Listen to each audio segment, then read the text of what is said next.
Good evening, race fans, and welcome here to Michigan for tonight's IndyCar 1909.com US 500. My name is Robert Hill Jr. Joining me here tonight is Chris Wright. Chris, how you doing tonight, my friend? I'm doing pretty good. How are you doing, Bobby? Doing good, my friend. As you can see on the screen, well, Chris, you can't, but 80 degrees ambient temperature tonight, 55 degrees, or 55% relative humidity, partly cloudy skies with 2-mile-per-hour wind, and track temperature, a very balmy 116 degrees Fahrenheit to kick this one off. As you can see on the screen now, tonight's race format, 250 laps, 500 miles, and 12 sets of tires. Take a look at the starting grid tonight. Tonight's grid is, of course, presented by IndyCar1909.com. On the pole, out of Canada, it is Craig Forsyth alongside Brazil's Adriano Pinheiro. The American driver, Chris Simard, alongside Mark Murphy, also out of the USA. Chad Simpson in fifth alongside Brazilian Eric Troiano. Few Americans here with Chad Frankenfield alongside Jared Rexing, Colin Culpa, and Butch Davis. That's the top 10. Jesper Orman alongside Jeremy Miller in there in row number 6. Just behind them, Canadian Michael Hossack alongside Ethan Stanley. Jordan Owens alongside Matthew Weeks, Hunter Smith, and Michael Bourne in row number 9. Row 10, Justin Fuller and Robert Smith. Row 11, Robert Malechka, the winner pretty much anytime we go to an oval, alongside Josh Chin. Victor Del Porto, Seb Alexander, as well as Joe McAdory round out the top 25, and AJ Hobson rounding out the field. As we head on over to our racing overlay here, you're going to have an opportunity to see the drivers of the field as they go through. You'll see them up on the timing and scoring, and Chris and I will walk you through just about anything we can here to keep you in the know. Of course, we would have loved to show the cars, but iRacing and IndyCar still have their contract dispute, which, Chris, I'm hoping ends soon. Yeah, based on some things that have came out in the last week, I think that all of that is going to come to what it's going to be here pretty quick. Absolutely. And Chris, why don't we go ahead now and make some race picks? I'll let you lead off here tonight with your pick to win the IndyCar 1909.com US 500 here at Michigan. Well, I could pick Malechka here, but I don't think I'm not going to reach for that low-hanging fruit. I am going to go out on a limb. I am going to pick Chad Frankenfield to get this win. Chad Frankenfield rolling off from position number 7 as the pace car does work its way down to the pit road. We are underway here. Green flag is out. It's Craig Forsyth on the loud pedal here early on, ahead of Adriano Pinheiro. My pick to take the victory tonight, I want Craig to do well, so I'm not going to jinx him. I'm going to go with Jared Rexing, driver of the number 10 machine. He's done fairly well here in his IndyCar starts over the past couple of weeks and months now, and I think tonight might be the night that he can get it done. As we have a car coming up to the top, there's your pick. Chad Frankenfield just went 3 wide on Chad Simpson and Eric Troiano to work his way up to position number 4, and he's looking for more. He's on the inside of first. Chad Frankenfield just rocketed to the race lead here, Chris. Yeah, he said it's go time. Let's go get it. Let it eat. And that's exactly what he's done. Here comes Adriano side by side. Pinheiro works his way to the bottom. Frankenfield up top as Adriano Pinheiro now able to get himself a little bit of a cushion ahead of Chad Frankenfield. Of course, that cushion probably not going to last long out here, as these drivers will be basically side by side all night long, as the iRacing sound just absolutely blew my ears apart. That got really loud. And what I'm seeing here is everybody's trying to run the top lane. If you got a big run, you can go to the bottom, try to slide back up. But it looks like you want to keep that momentum up top, as these leaders are kind of swapping here. Chad is taking the lead off of 4 and down the front stretch. And then down the back stretch and into 3, Adriano is passing him back, almost like they're working together, seeing if they could try to drive away from the field. Just behind them is Mark Murphy in 3rd. But Craig Forsyth and Chad Simpson continuing to duke it out there just towards the tail of that top 5. Simpson 4th, Forsyth currently in 5th, as Chad Simpson does drop to the low line here. Craig Forsyth going to jump up to his high side and try to work his way forward. Just taking a look through the field. A couple drivers making some rare starts here tonight with us, Chris. Matthew Weeks in car number 11. Mint green looking machine. I believe this will be his first open wheel start of the season. And then not too far behind him, actually right behind him, Jordan Owens, making what I do believe is his first start of the season as well. Yeah, and I know as well as you do, Matthew's been looking forward to this for a few weeks. He's been talking about this start coming up and making this open wheel start, and I know he was excited to get here tonight, so I think he's going to run pretty good. Maybe not in the first half of the race, but definitely in the second half when he gets it figured out and kind of falls into a comfort zone. I think we'll see Matthew mixing it up here at the front. Yeah, that's definitely the big thing, is trying to find where you belong out on the racetrack, especially in a field like this where, well, you're not normally here. That's something that does come into play. These guys in the open wheel world is a very tight community. So these drivers, if you're not necessarily one of them, it's going to take time for them to adapt to you and learn your strengths and weaknesses, where they can take advantage of you and where maybe they have to give you a little bit more space. Yeah, not only that, you have to adapt to them as well, and seeing how they race and, maybe who gives less room, who gives more room. It's definitely a feeling out process at the start. Absolutely. As you see Chad Simpson going side by side with Mark Murphy, just behind them Craig Forsyth side by side with Butch Davis. It's Davis down low, Forsyth up on the high side. It's 2x2 for the first 4 rows. Actually, the 4th row falls back single file as Troiano out ahead of Jared Rexing. Rexing looks to the inside of Troiano, now to the inside of Davis. They're 3 wide. Butch Davis in the middle, Craig Forsyth up top. That is Jared Rexing down on the bottom. Rexing trying to work his way up. He's going to fall back now to the clutches of Eric Troiano. Now he's got a bit of a slingshot. He's going to engage, get past Butch Davis. Now he's on the inside of Craig Forsyth. So Jared Rexing quickly trying to move through the field. Now he has some draft from Chad Simpson. Simpson just ahead of him, currently in position number 4. He works his way back up to the high side as Chad Frankenfield goes back to the inside of Adriano Pinero. Pinero now falling back in a second, but like you mentioned earlier, Chris, they have been swapping this spot everywhere on the racetrack as Adriano now drops to the inside and he looks for the race lead. Yeah, the draft, and they're able to get back in line behind each other right now, so nobody's, once they lose the lead, they're able to get right back in line. Nobody's filling that gap and forcing them out. That's and right. So they're just swapping every straightaway. Nobody's really filling each other's hole up the front as they open them up on the racetrack. Jared Rexing dives to the inside. He's looking for a podium spot here early on, and actually he's taking a run even further, trying to get up alongside Robert Malechka and behind Chad Frankenfield. But Mark Murphy gets a bit of that draft from the Frankenfield machine. Those are Little Eagle Racing teammates, Frankenfield and Murphy. So trying to help each other out just a little bit here as Jared Rexing on the inside of Frankenfield. He's going to try to get the draft from Adriano Pinero as Chad Frankenfield does get that draft. Jumps to the inside and move Chad Frankenfield back to the race lead with Adriano Pinero, Jared Rexing, Mark Murphy, and a battle of Chad Simpson and Craig Forsyth just behind. And Jared's going to get up in that hole there in 3rd place. I think he's been trying to do that for a couple laps because I think he thinks he can take the lead from 3rd. I don't think you can take the lead from 4th, 5th, or come back, but I think you can get there from 3rd. I think Jared's feeling confident right now, which is something we've actually seen a lot of, Chris, in this open wheel series, is that the confidence from Jared Rexing. He's been able to work his way up through the field on numerous occasions, has gone from deep in the field all the way forward. As I see Matthew Weeks dropping a little bit, I wonder if maybe he got out of the groove and had to back off just a little bit to avoid hitting that outside wall. I believe is what happened there for Weeks. As he's now fallen all the way back to position number 20.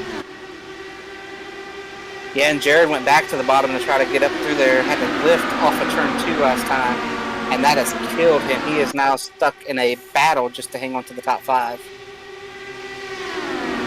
And just an update here.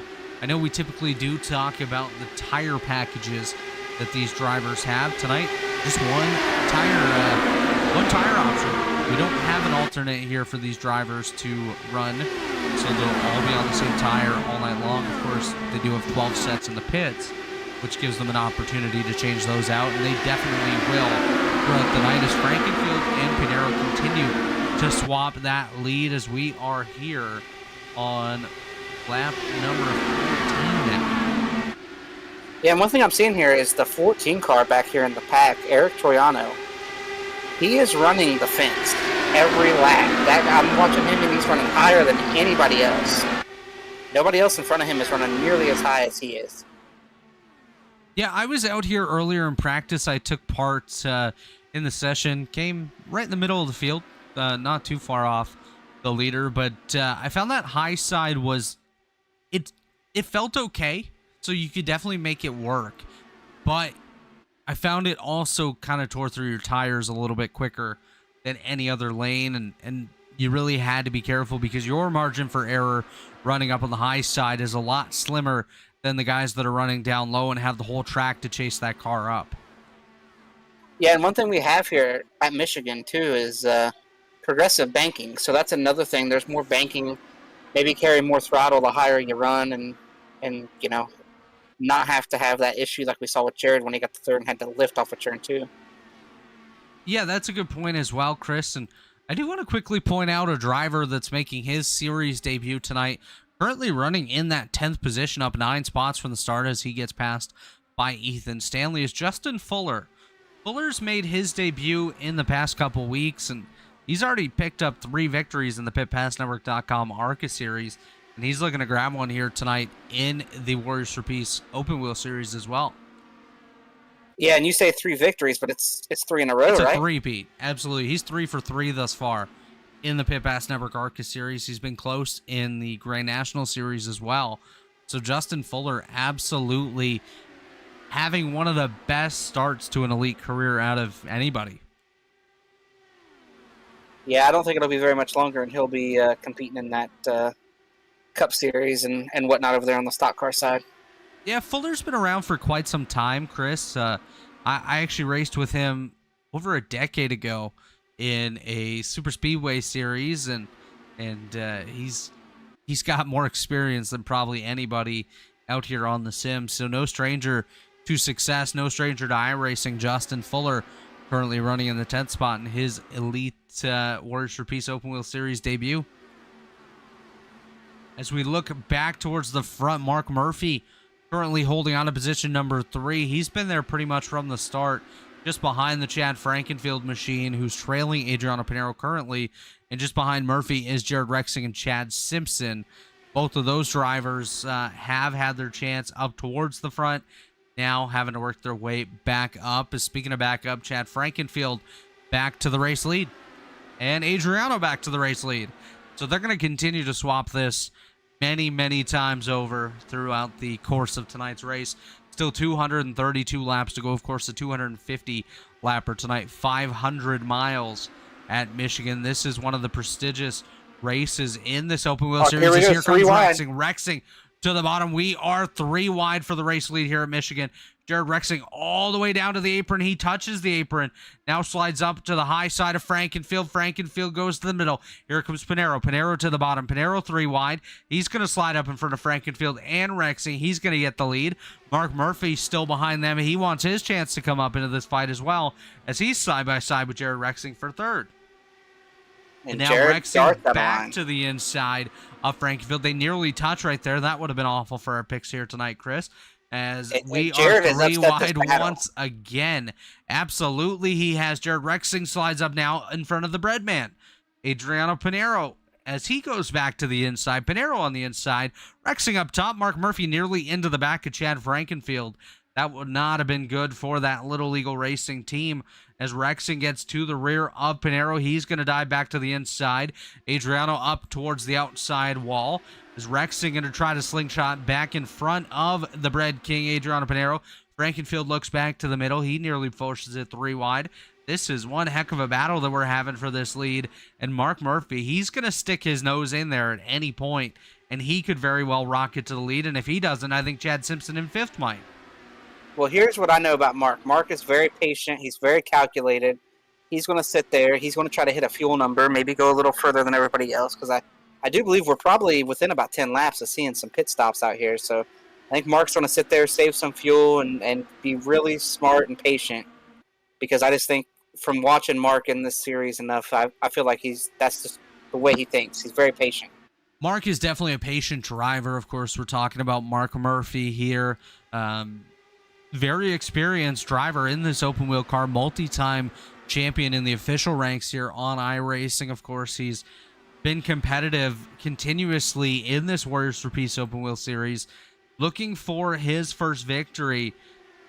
And he's putting himself in a position very early on tonight to have an opportunity late as Rexing does dive back to the inside. Frankenfield going to look to his outside. We were briefly Chad wide there once again, but Frankenfield back to second. Rexing out front. This is going to be the first time I think that Jared's actually been able to hold on to the lead briefly, as we're Chad wide once again. Frankenfield in the middle. Pinero down on the inside this time as Chad blinks.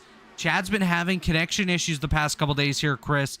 Not sure what that is. He fell out during practice, had a big blink there.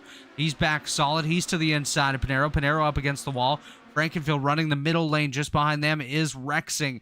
If Rexing wants to dive, he's going to have to do it into 3 this time.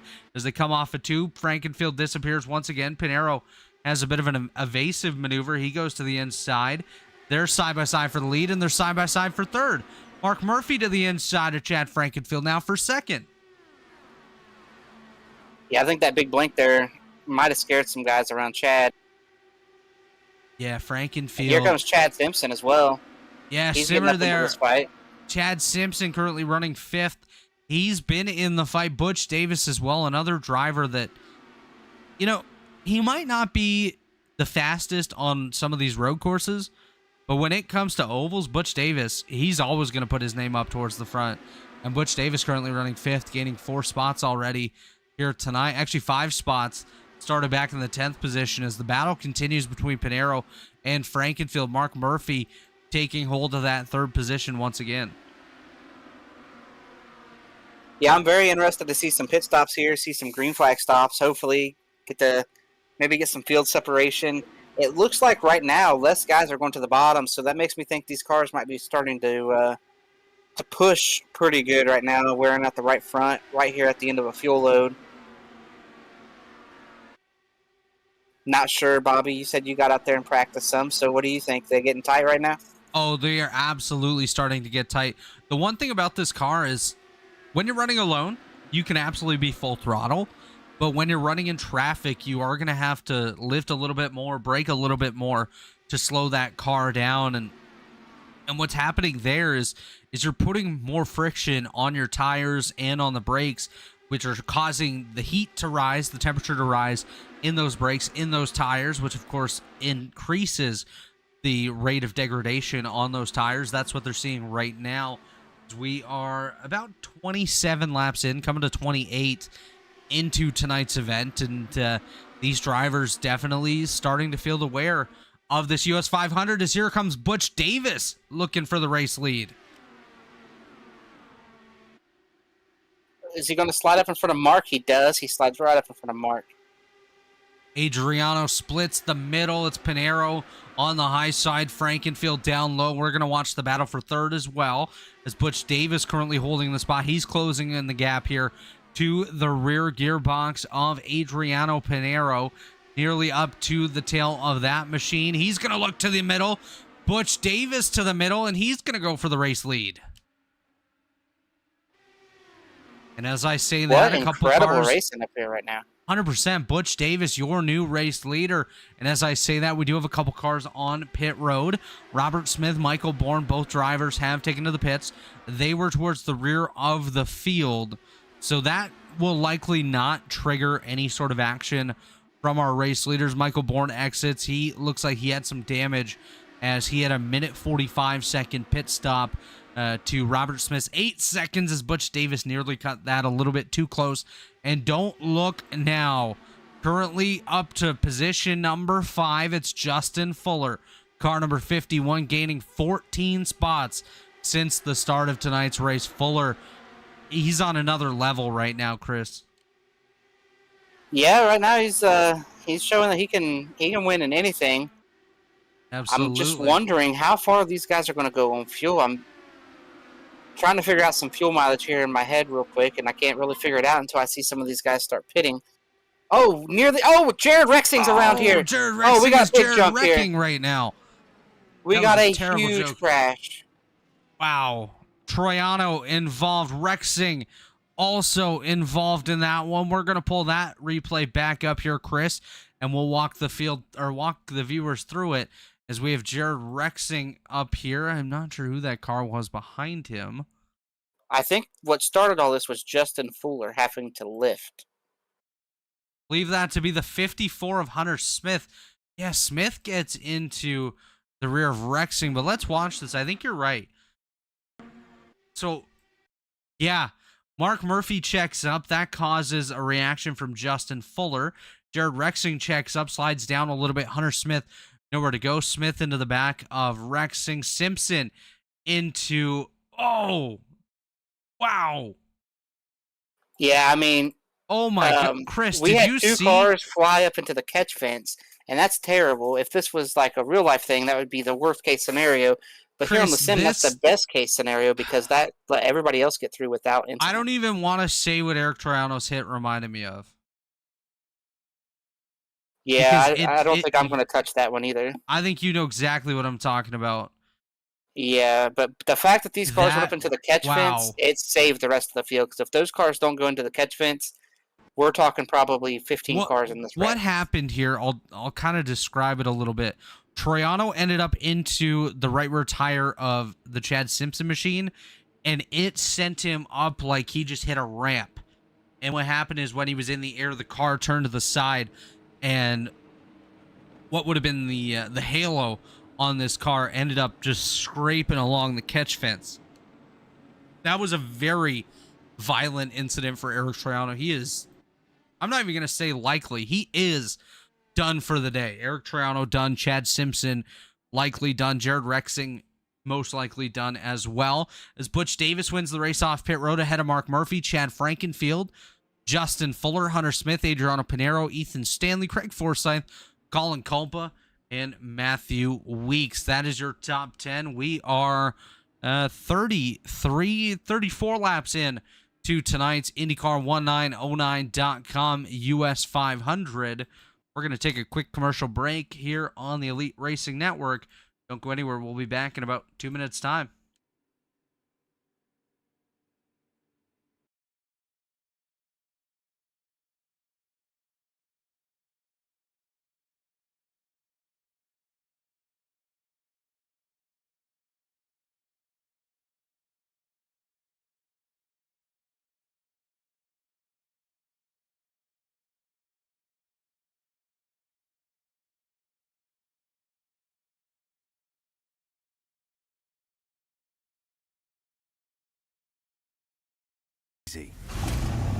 But experiencing it is.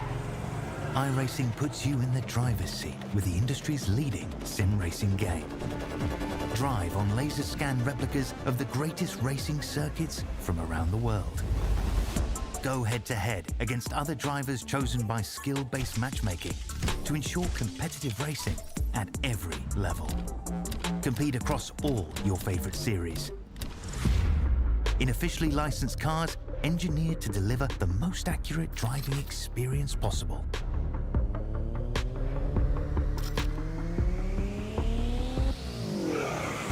Join a race or host your own with players from across the globe. Race against the computer or in a league with friends. Feel the thrill behind the wheel. Visit iRacing.com.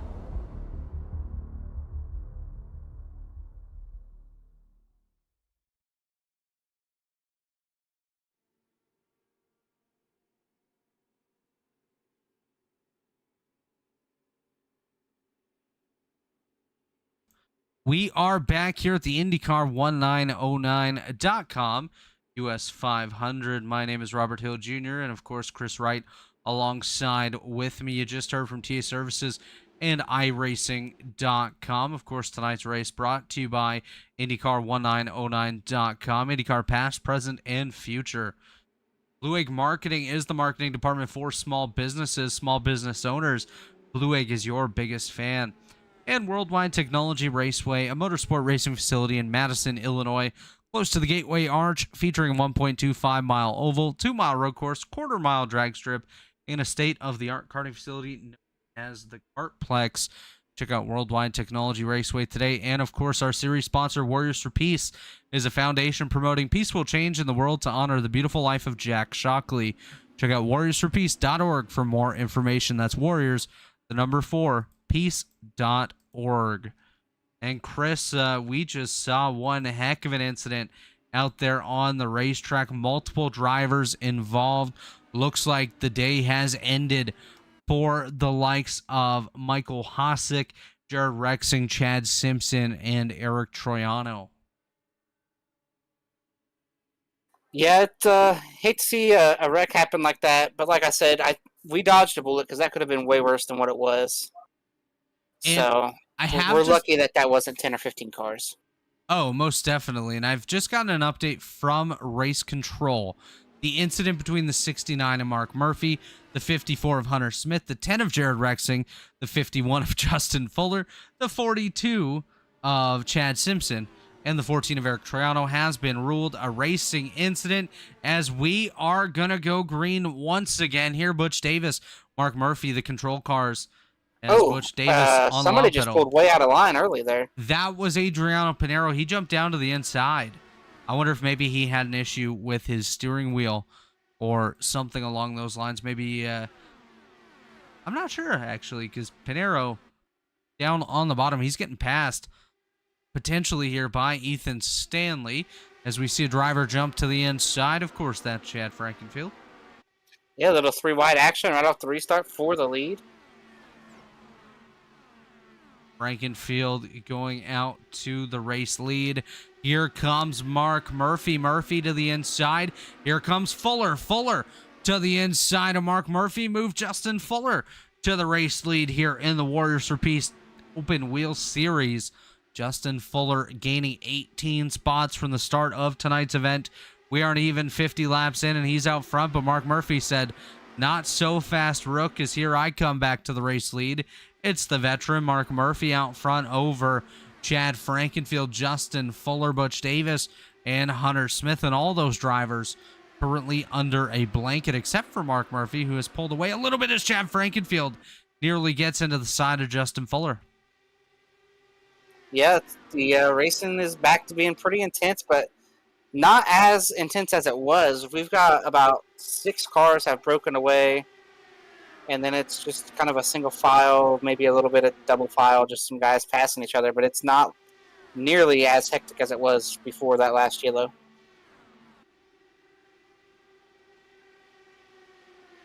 Absolutely not. Here we go with another lead change right at the start-finish line. Justin Fuller pulls in front of Chad Frankenfield. Just a quick note, Jared Rexing has re-entered the race. He is numerous laps down after a 7-minute visit to pit road. They're able to get some of that car fixed back up as Justin Fuller back to the inside. Mark Murphy up top. Fuller's going to slide up ahead of Murphy. Chad Frankenfield trying to rip the wall with help from Butch Davis. Matthew Weeks has worked his way into the top 10, currently running in position number 9. He's down on the inside of Colin Culpa. Culpa up top. Culpa currently chasing down Forsyth. Jared Rexing just went off the racetrack. He's crashed into the grass. I think something was amiss on that vehicle after getting repairs done. He's likely to call it a night as Chad Frankenfield throws the biggest move to the inside that I've seen all night long. Here comes Adriano Pinero. Yeah, just after I got done saying that they weren't nearly as crazy as hectic, now here that they are in our front, 15 cars or so came back together, and it never fails. Racing. Never fails. Fuller went from the lead to 5th. Murphy went from 3rd to 1st. Pinero went from, I don't even know where he ended up, back to the lead now. He gets by Mark Murphy. Butch Davis in 3rd behind Murphy. Frankenfield 4th. Fuller 5th. Stanley 6th. Hunter Smith 7th. Craig Forsyth, the pole sitter, in 8th. He's getting passed by Matthew Weeks, who has Colin Culpa just on the outside of him. And Jordan Owens right there as well. As Chris Samard in position number 11, he's hanging on to that pack. Just behind them is Murphy on the high side. Pinero back to the inside. They're going to swap the lead again. Crossover. Here comes Murphy down to the bottom. Pinheiro up top.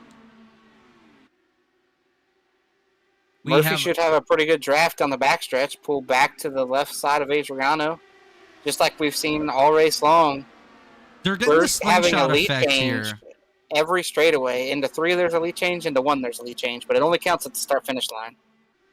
Yeah, one thing we're going to have to keep an eye on anyways is the amount of lead changes in this race that are officially tabulated by the iRacing.com simulation. I can tell you, it's going to be high no matter what, even though it doesn't count all these swaps throughout the lap. We've had a lot from lap to lap. As Murphy back to the inside of Pinheiro. Pinheiro up top, Murphy down to the bottom. Butch Davis just behind him. Chad Frankfield up top. Somebody just got down to the apron. I believe that to be Colin Culpa. And one thing you do not want to do here at Michigan in this car is touch that apron, because it will absolutely terrorize the balance of your race car. Chad Frankenfield with a big move, trying to slide up into second, couldn't get back in line. You know, I would say that Chad might take it easy around his teammate, but no. I'm seeing Chad do something that nobody else has done all race long, which is work that very bottom. Yeah, that very bottom is very tough out here on the racetrack, Chris. It's a lane that's not necessarily a preferred line, but I guess for Chad it is. And it's worked so far. Yeah, I think he's trying it because they're kind of running all over those, second, third, fourth, fifth line. I think he was just trying to get some clean air on his nose, but I think it was really hurting his corner exit, making him push, because he has moved away from it at this point, running up the track a little bit more. Absolutely. And Chris, I do want to touch on a couple of drivers that are not currently up in this battle that typically you do see towards the front in this open wheel series. Seb Alexander currently running in 13th. He's up 11 spots from the start of the race, but I would watch for him to keep moving his way forward towards the end of this event. Jesper Orman just behind him, currently running in 14th. Victor Del Porto there in 15th. He's under pressure from Apollo Racing's Jeremy Millerin. Josh Chin just behind them as well. Chin, always a front runner here in the open wheel series. Maybe not such an oval guy. Yeah, and you talked, I don't know if you talked about Robert right there, but I'm looking at Robert. Yet. That is the oval guy. Yeah, and I think he's just hanging out. I have talked to Robert. He usually is very does confident. This in the Brickyard race as well. You'll typically he's see very Malechka confident in his ability. He likes to run in traffic. He likes to start in the back, which is fascinating to me because this car is so aero dependent that I could not imagine starting in the back by choice just to pass everybody. But he enjoys it.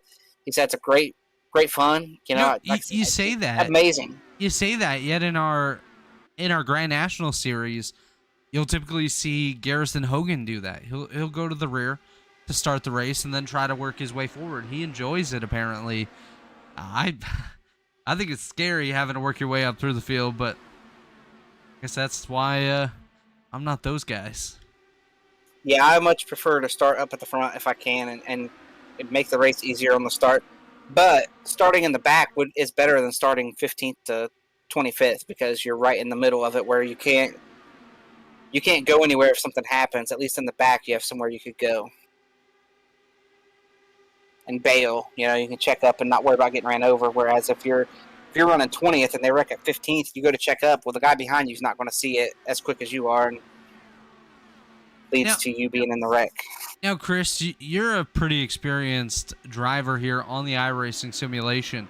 Would you rather, in a 250 lap race, 500 miles, speaking of which we are 50 laps into this one, 200 to go, would you rather a race that's kind of calm for most of it, or would you rather an action-packed race like this for the entire 250 laps? Man, if I'm in the car, it depends on where I'm at. If I'm up here running at the front like Mark Murphy is right now... let's say you're Adriano Pinheiro. I want it to be calm. I'm happy with the way it's going right now. I want it to be calm. I want to keep my track position. I've chose to race. So yeah, I'm wanting a calm race. Whereas if I am running at the back, just hanging out, well, I'd like for all those guys to wreck and me not have to worry about trying to pass them later. Just pass them when they're all spun out and in the grass. As we are 3 wide once again, Chad Frankenfield with a very late move to get to the inside of Butch Davis. That's going to move Frankenfield back to the lead. I definitely agree with you. I'd rather a calm race. I think when it's full of chaos, it can definitely Here we get go, more 3 wide tiresome. again. Chad wide once again, and don't count out Justin Fuller right there. He's currently running in position number 4 down on the inside. Frankenfield on his outside. They're trailing Butch Davis and Adriano Pinheiro. And both of those drivers out front, they don't want to give up this lead whatsoever. Of course, bonus points for laps led and whatnot throughout the night, which definitely will add up here with the amount of lead changes we've had. I think we're probably close to 10 guys that have led laps in this race so far. Yeah, I mean, a lot of different leaders. Lots of guys have had the ability to get up here and have fun. We got a green machine coming up through here now. That's Not Matthew sure. Weeks, folks. Matthew Weeks currently running in 4th. He started 16th on the night, and he is working his way up. He's in the Zapata number 11 machine. Looks like it's been dipped in a bucket of mint ice cream. Yeah, all of a sudden we had a bright green car get up there, and I was like, here comes another car to play. You're talking about all these different guys You're at like, the front. who's that? And here It's he goes, Justin looking for third. Fuller to the inside of Pinheiro. He's going to take the lead, and here comes Matthew Weeks. It's Weeks And to let the me tell inside you, as of a Pinheiro. stock car guy like Matthew Weeks is, it takes some time to come over here and get your car right and get your stuff right, because this car, you have the ability to change some things. Oh, yeah. You have some bars you can move, things you can do, all these things to make the car better through the run. And we don't on the stock car side, We were you just got to figure it out. we Like were when it running starts going practice. handling bad, change what you're doing, because you can't change anything like you can in this car. Yeah, I mean, you mentioned all these changes you can make. We were running practice, and Matthew's like, "Oh, I'm gonna try this jacker and that jacker. What are these arb bars?" Like, it's anti-roll bars. He's trying to figure out all the different things that he has access to, and Mark Murphy nearly into the rear of Matthew Weeks there, but Weeks able to hold on just behind Mark Murphy. This is not Weeks' first time in this open wheel car. But even if you have run it before and you only run it maybe once a season, it definitely takes a lot of adapting to get used to it once again, because it's totally different from anything we run on the stock car side. You can't come out here and compare this to a truck or a Grand National car. Yeah, And the only and, thing like, similar between this and our Cup car is the fact that the Cup car chassis are made by Dallara as well. And I tell you, man, when I came over here and I chose to run this full season a couple seasons ago, because I wanted to come over and run this open wheel stuff and see what it was about. And I enjoy the car. The hardest thing was to mess with that stuff. And sometimes I would even forget that I could. And I leaned on a lot of the guys that are veterans over here. I talked to Mark Murphy a lot. I talked to RC Enerson a lot. They were all willing to help. RC raced with me in a chat a few times to help me out and kind of say, hey, this is what I'm doing. Why don't you try this, move this line? And it helped a ton, and it's just so much getting used to. So I give a lot of credit to them for being able to run top 7, 8 sometimes, and obviously I was a little bit stronger at the ovals than I was at the road course stuff. Yeah, it's definitely tough, especially on those road courses. I really enjoy racing these cars on an oval. I find it to be some of the most fun on iRacing is racing open wheel cars on ovals. They're just a really good time. There's a lot of different tools that you have access to. You always hear the drivers talking about their tools, and that, like we said, includes the weight jacker, the anti-roll bars, things like that really in stock cars are unheard of. Yeah, I mean, in stock cars, you've got what you got. Go figure it out. Like in this car, Pretty much. You can change the way it drives just a ton. That's exactly it. It's still a fixed setup. Everyone's running the same setup, but you have access to those tools, which can make your car drive 100% different than the next car. Pinheiro might be running weight jacker. I'm just going to throw a number out here of 12, where Butch Davis might be running a 4. And that's a huge difference. And let me tell you, you know when I realized I was in over my head trying to run with these open wheel guys? Indianapolis. Mark Murphy was telling me, hey, on the straightaways, you want you to do this with your weight jacker and your roll bar Oh, my because it gets gosh. more drag out of the car. Yep. And I was like, wait a minute, you're telling me I got to flip this every straightaway So just because? And he's like, yeah, but make sure you change it before you get to the corner because if you get to the corner and it's like that, you're not going to I'm have no telling you, grip. Chris, when I ran the Open Wheel 500 last season, I think I made about 10 changes per lap on the weight jacker. Like, to me, that was insane. I was focused so much on changing things with my tools that I just had to go with the feel of the racetrack as to where I was because I didn't have a chance to look at the track. Like, it's crazy. Whoa, big move there by Matthew Weeks to the inside of Ethan Stanley. That's for position number 6.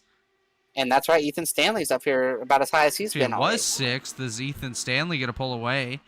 Now Mark Murphy, the car ahead of Weeks with Fuller just ahead of him as well. Yeah, Ethan Stanley up here. He's up 10 spots from the start of this one. He's working his way forward.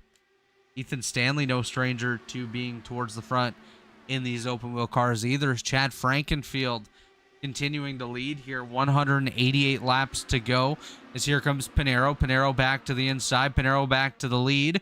Ethan Stanley getting a bit of that nice draft here. Or as we would say in the stock car side, he's getting the suck out there on the racetrack, Chris. That's right, getting all the suck that you can get, trying to get all the speed you can get. And we are coming up to another set of stops. The last time we got this close to a set of pit stops, we had us a little bit of an accident. Caution, but Chris, I think these drivers have kind of straightened themselves out. But as I say that, I want to point out the gap between 1st and 19th is 3 seconds. That is tight. This far into a run, that is very, very tight. The largest gap between a car in this top 19, 0.3 of a second between Miller and McAdory, 14th and 15th. Yeah, we're seeing a, once Like, again, like at the end of that's that first crazy. run, it's all of a sudden the inside line doesn't have a whole lot, especially back in the field. Out front, you can still get a big draft, take a lead, and then give it back and whatnot there in the first 2 or 3 spots. But back in the pack, it doesn't look like that bottom side is working near as good as it has been. Matthew Weeks is backed up on the bottom every time he's tried to make a move. I So think he as we might have get cooked closer it to a these little pit bit too stops- much with that charge forward. What I'm seeing is Weeks going from top all the way to the bottom as well quite often here, Chris. And that will also scrub some of that rubber off your tires, which can cause the wear to happen a little bit quicker. And for Weeks, it seems like he's going backwards right now. If he can stay in the top 10 before the end of this run, just Jordan Owens behind him here. If he can stay in the top 10, I think he's setting himself up well for that third run in tonight's race as Frankenfield and Pinheiro swapping the top spot once again. But Ethan Stanley staying nice and close with them as well. Yeah, and Mark Murphy fell back here. He got stuck on the bottom. Oh, we got a car. What's going on here? Who was that? Hunter Smith, I believe, just fell out of the server, Chris. I'm not sure what you saw. I just know that Hunter Smith disappeared from my timing and scoring screen there. He shot down pit road wide open off of turn 4. Wow. I would like to take a look at that. So I'm going to take a look here on the replay machine. I'm watching Hunter Smith. That's why it's a little quiet here for you folks. Smith gets to the inside of Murphy. He was running up in the top 10. Yeah, he just takes a sharp left. Wow. Something must have happened for Hunter Smith to have to leave. And that happened there. Or something broke. I'm not sure, but that was I'm weird. going to take a look here as well. Ride on board with him, Chris, and see if maybe you can usually tell if the wheel disconnect because it'll all of a sudden take a turn all the way one direction or the other and just basically stop. There was no wheel input. It just kept turning left like it just locked to the left. Yeah, so I wonder if maybe his wheel broke as they just went by somebody there on the bottom. Yeah, that's Robert Smith. Robert Smith coming back onto the racetrack. Himself and Michael Bourne both took their pit stop, as the top 5 are all on top of each other right now. The battle for 4th between Fuller and Davis was nearly wheel in wheel, not wheel to wheel, wheel in wheel out here on the racetrack. 70 laps in, we are just moments away from the second set of pit stops here tonight. Yeah, I think based on what I'm seeing, a lot of these guys are ready for a new right front tire. Yeah, I would definitely like to know what the wear is like for these guys, as we nearly had an incident there. Ethan Stanley took a look to go middle between Butch Davis and Chad Frankenfield and thought better of it there. Yeah, right now, let's see, these guys restarted on lap number 37, and we are now at 71. So we're about 34 laps into this. Yeah, I'm thinking we're probably within 10 laps, Chris, from the start of the pit cycle at least. I just want to point out Adriano Pinero, he's fallen back. Oh, we got contact. Davis into Pinero, and we are under caution. Well, forget about the pit strategy. I'm going to tell you what happened there. Adriano got tight and had to lift. And when he lifted, he got hit. It was the same thing. He wanted to be able to slide up. He couldn't get slid up there in front of the 51, had to lift. Yeah, that's exactly what it was. Pinero had to back out of it because he slowed due to Justin Fuller being on his outside, and unfortunately Butch Davis did get into him there. We are under caution number 2 here tonight, and this will definitely lead to another set of pit stops. Oh, yeah. We just can't quite stay green long enough to get there and see green flag pit stop action. We will get there eventually, Chris. Probably on this next run. Hopefully. But we'll definitely get there at some point. As we are going to take a look, we should be entering pit road here with most of the field, if not everybody. And just for those of you at home, I know you can't see what we see, and it's all timing and scoring, but that was a very light contact. No damage to either car. Adriano did a harmless spin there off of turn 4. Yeah. Didn't hit anything. Both cars are going to be fine to continue on. I would honestly be shocked if either registered even any sort of damage at all. Maybe 1 second on the right front of Butch Davis's car, if that. We're going to watch the battle off of pit road. We have cars coming at us. It's Chad Frankenfield winning the race off pit road. He's going to beat off Ethan Stanley, Justin Fuller, Butch Davis, Mark Murphy, Colin Culpa, Matthew Weeks, Seb Alexander, Craig Forsyth, and Chris Samard. We're going to take our second commercial break, and when we come back, we'll take you through the middle stages of tonight's IndyCar 1909.com US 500 here on the Elite Racing Network. Don't go anywhere.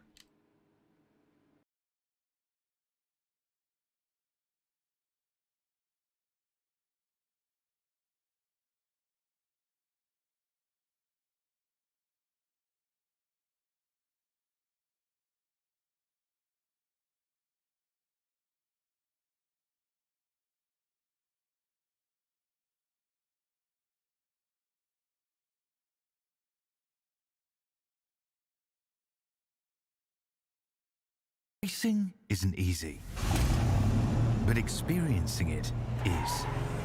iRacing puts you in the driver's seat with the industry's leading sim racing game. Drive on laser scan replicas of the greatest racing circuits from around the world. Go head-to-head against other drivers chosen by skill-based matchmaking to ensure competitive racing at every level. Compete across all your favorite series.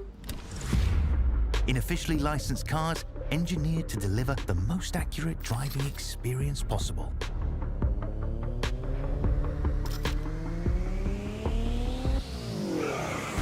Join a race or host your own with players from across the globe.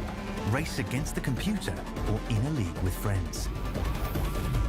Feel the thrill behind the wheel. Visit iRacing.com.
And we are back here at the IndyCar1909.com US 500. We are back under green. It's Chad Frankenfield on the loud pedal here as we get going green with 174 laps to go. Top 5, Frankenfield, Stanley, Fuller, Davis, Murphy, followed by Culpa, Weeks, Alexander, Forsyth, and Samard. That is your top 10. Hunter Smith, of course. I'm going to tell you right now. Did you here. just see that restart for Adriano? I did not, Chris. Did he have a bad one or a good one? No, he's passing cars fast as he can. He went down into turn 1, made some passes. You got to keep in mind here, Adriano's a top 3 car, and he's back in 13th to 15th area. So I think he should be able to make those passes relatively easily, as Justin Fuller is your leader ahead of Ethan Stanley. But then again, this is kind of like a super speedway. As Stanley goes to the inside of Fuller, he's going to make the pass for the lead. Just behind Stanley, we do see Chad Frankenfield trying to work his way through. Yeah, these restarts, the field gets pretty strung out as they restart single file, so it gets a little bit strung out, but then the draft brings them right back together. Right now, our front 4, 5, 6 cars are just now kind of forming back up.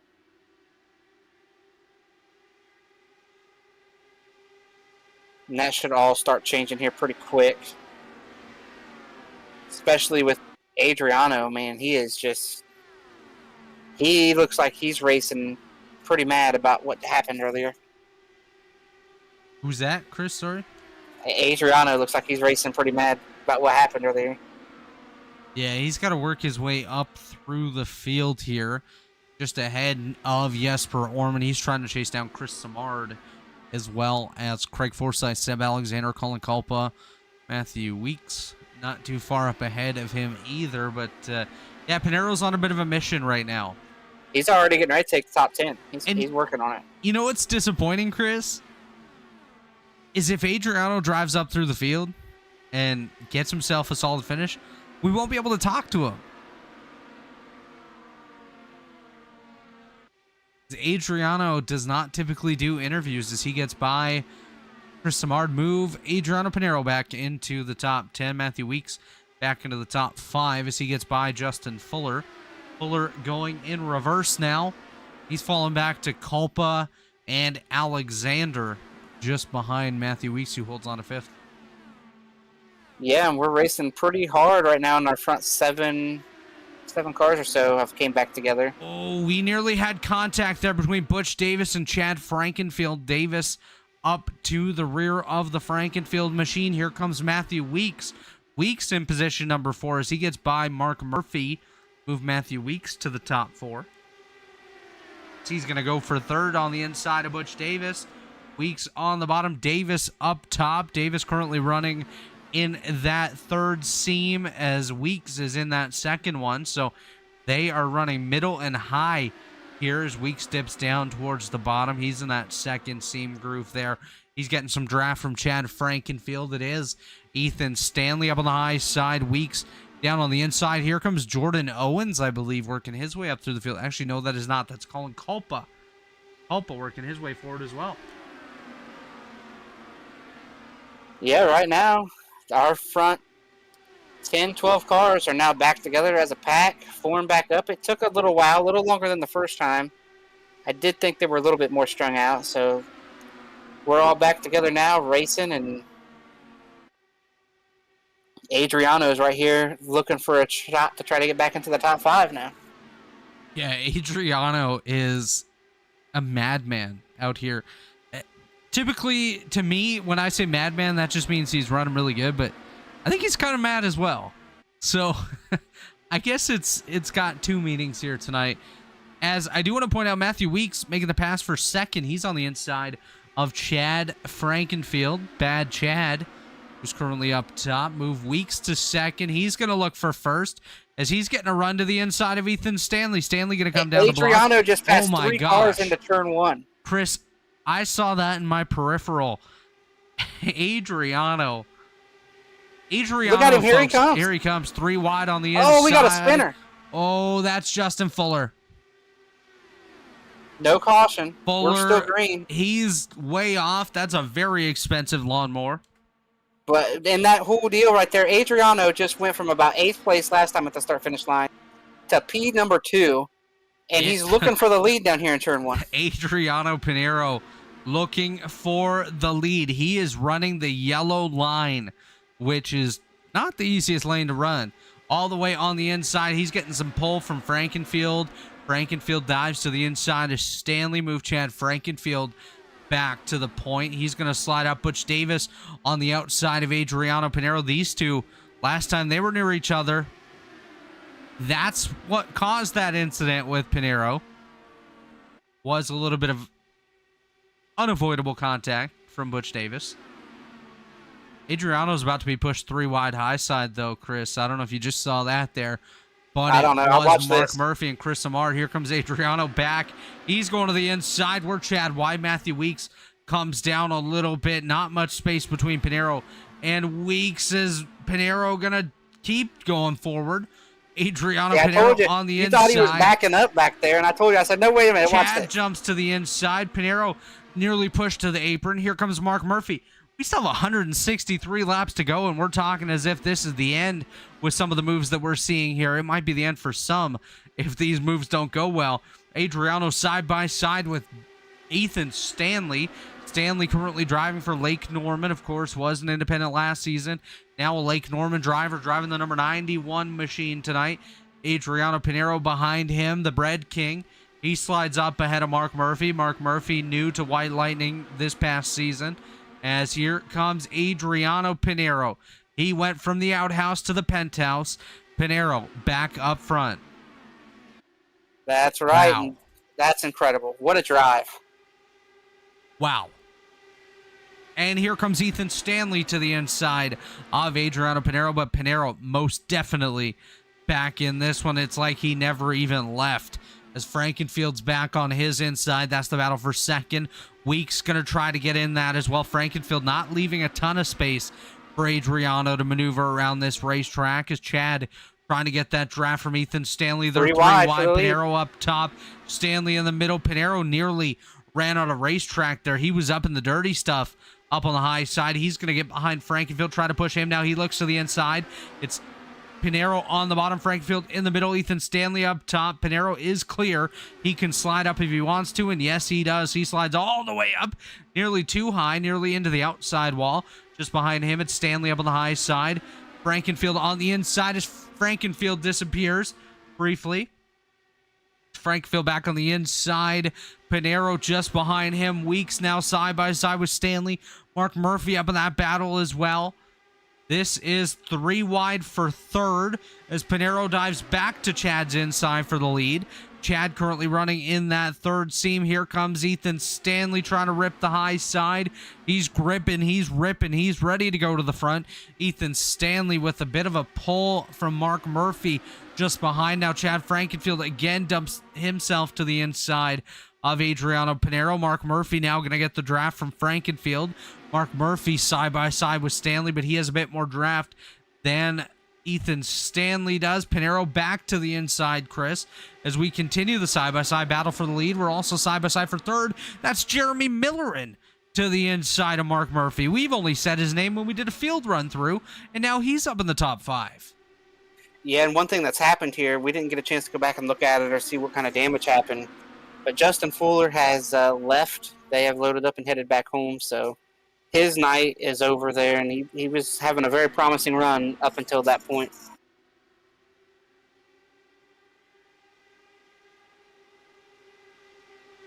As Adriano is going to look for the lead again. Right now we're just doing that swap once again that we've seen most of the night when first and second decide that they can start swapping, and third place lets it happen. We've seen this happen all night long. And a lot of times tonight, Mark Murphy has been that third place car. Well, and Mark Murphy basically wants you to put your foot in your mouth, Chris, because he just went from third to the lead. You said Mark Murphy third place. He's like, nah, Chris. No, I'm going to the lead as he jumps to the inside. And here comes Adriano Pinheiro. Pinheiro to the inside of Murphy. Now Pinheiro going to go back to the lead. Mark Murphy in second. Frankenfield just behind him, followed by Ethan Stanley and Chris Samard Another driver we haven't really talked about too much up here, basically since the start of the race. He did qualify third, fell back nearly outside the top 10. I think he was outside the top 10 for a bit, as Murphy back to the lead with help from Frankenfield. Frankenfield going to look to his outside, nearly slides up into the Adriano Pinero machine. Another car we haven't really talked about too much in the field tonight is Jordan Owens, currently running in position number 10. He's looking into the inside of Colin Culpa, trying to work his way forward. Nice run by Owens, as Murphy now trailing his boss, Frankenfield. Is Frankenfield the leader? No, Murphy wants it back. Every time we say Mark Murphy's not out front, he's like, yeah, no, I'm going back to the lead. And he is the leader over Ethan Stanley, Chad Frankenfield, Adriano Pinero, and Chris Samard. That is your top 5 here with 155 laps to go. Here comes Millerin to the inside of Samard, to the inside of Pinero. Move Jeremy Millerin up to 4th. Yeah, and here we go. We're going to get a lead change right here. Oh, nearly contact. Yeah, some of these moves are getting tighter and tighter. Oh, Chad Frankenfield makes a very late dive to the inside of Ethan Stanley. Nearly ends up hitting the rear end of that machine. Frankenfield, the leader now over Ethan Stanley and Mark Murphy, as we are quickly approaching the 100 lap mark. Lap 96 currently coming up to the 97 lap mark here this time by.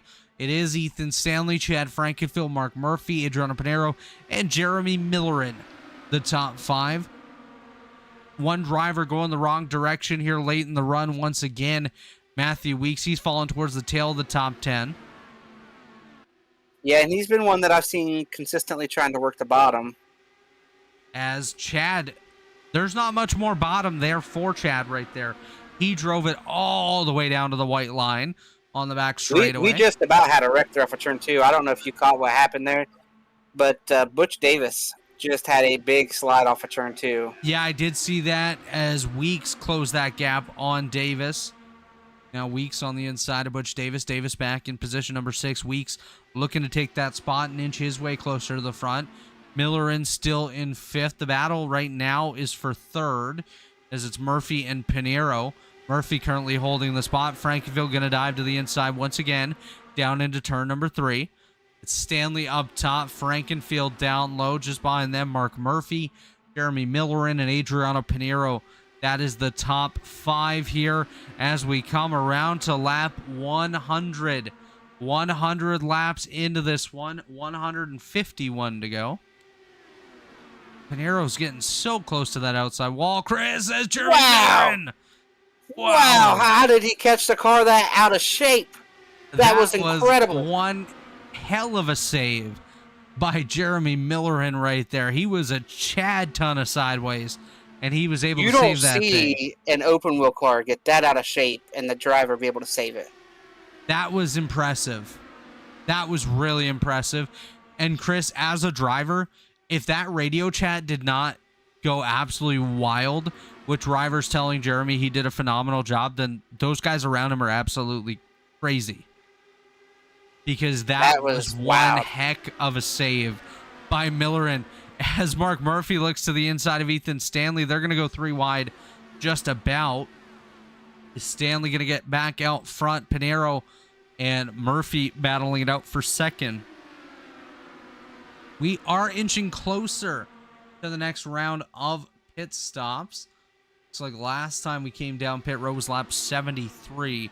So we're about 30 laps into this run, probably within 10 laps of that next stop, or the way it's gone, the next caution.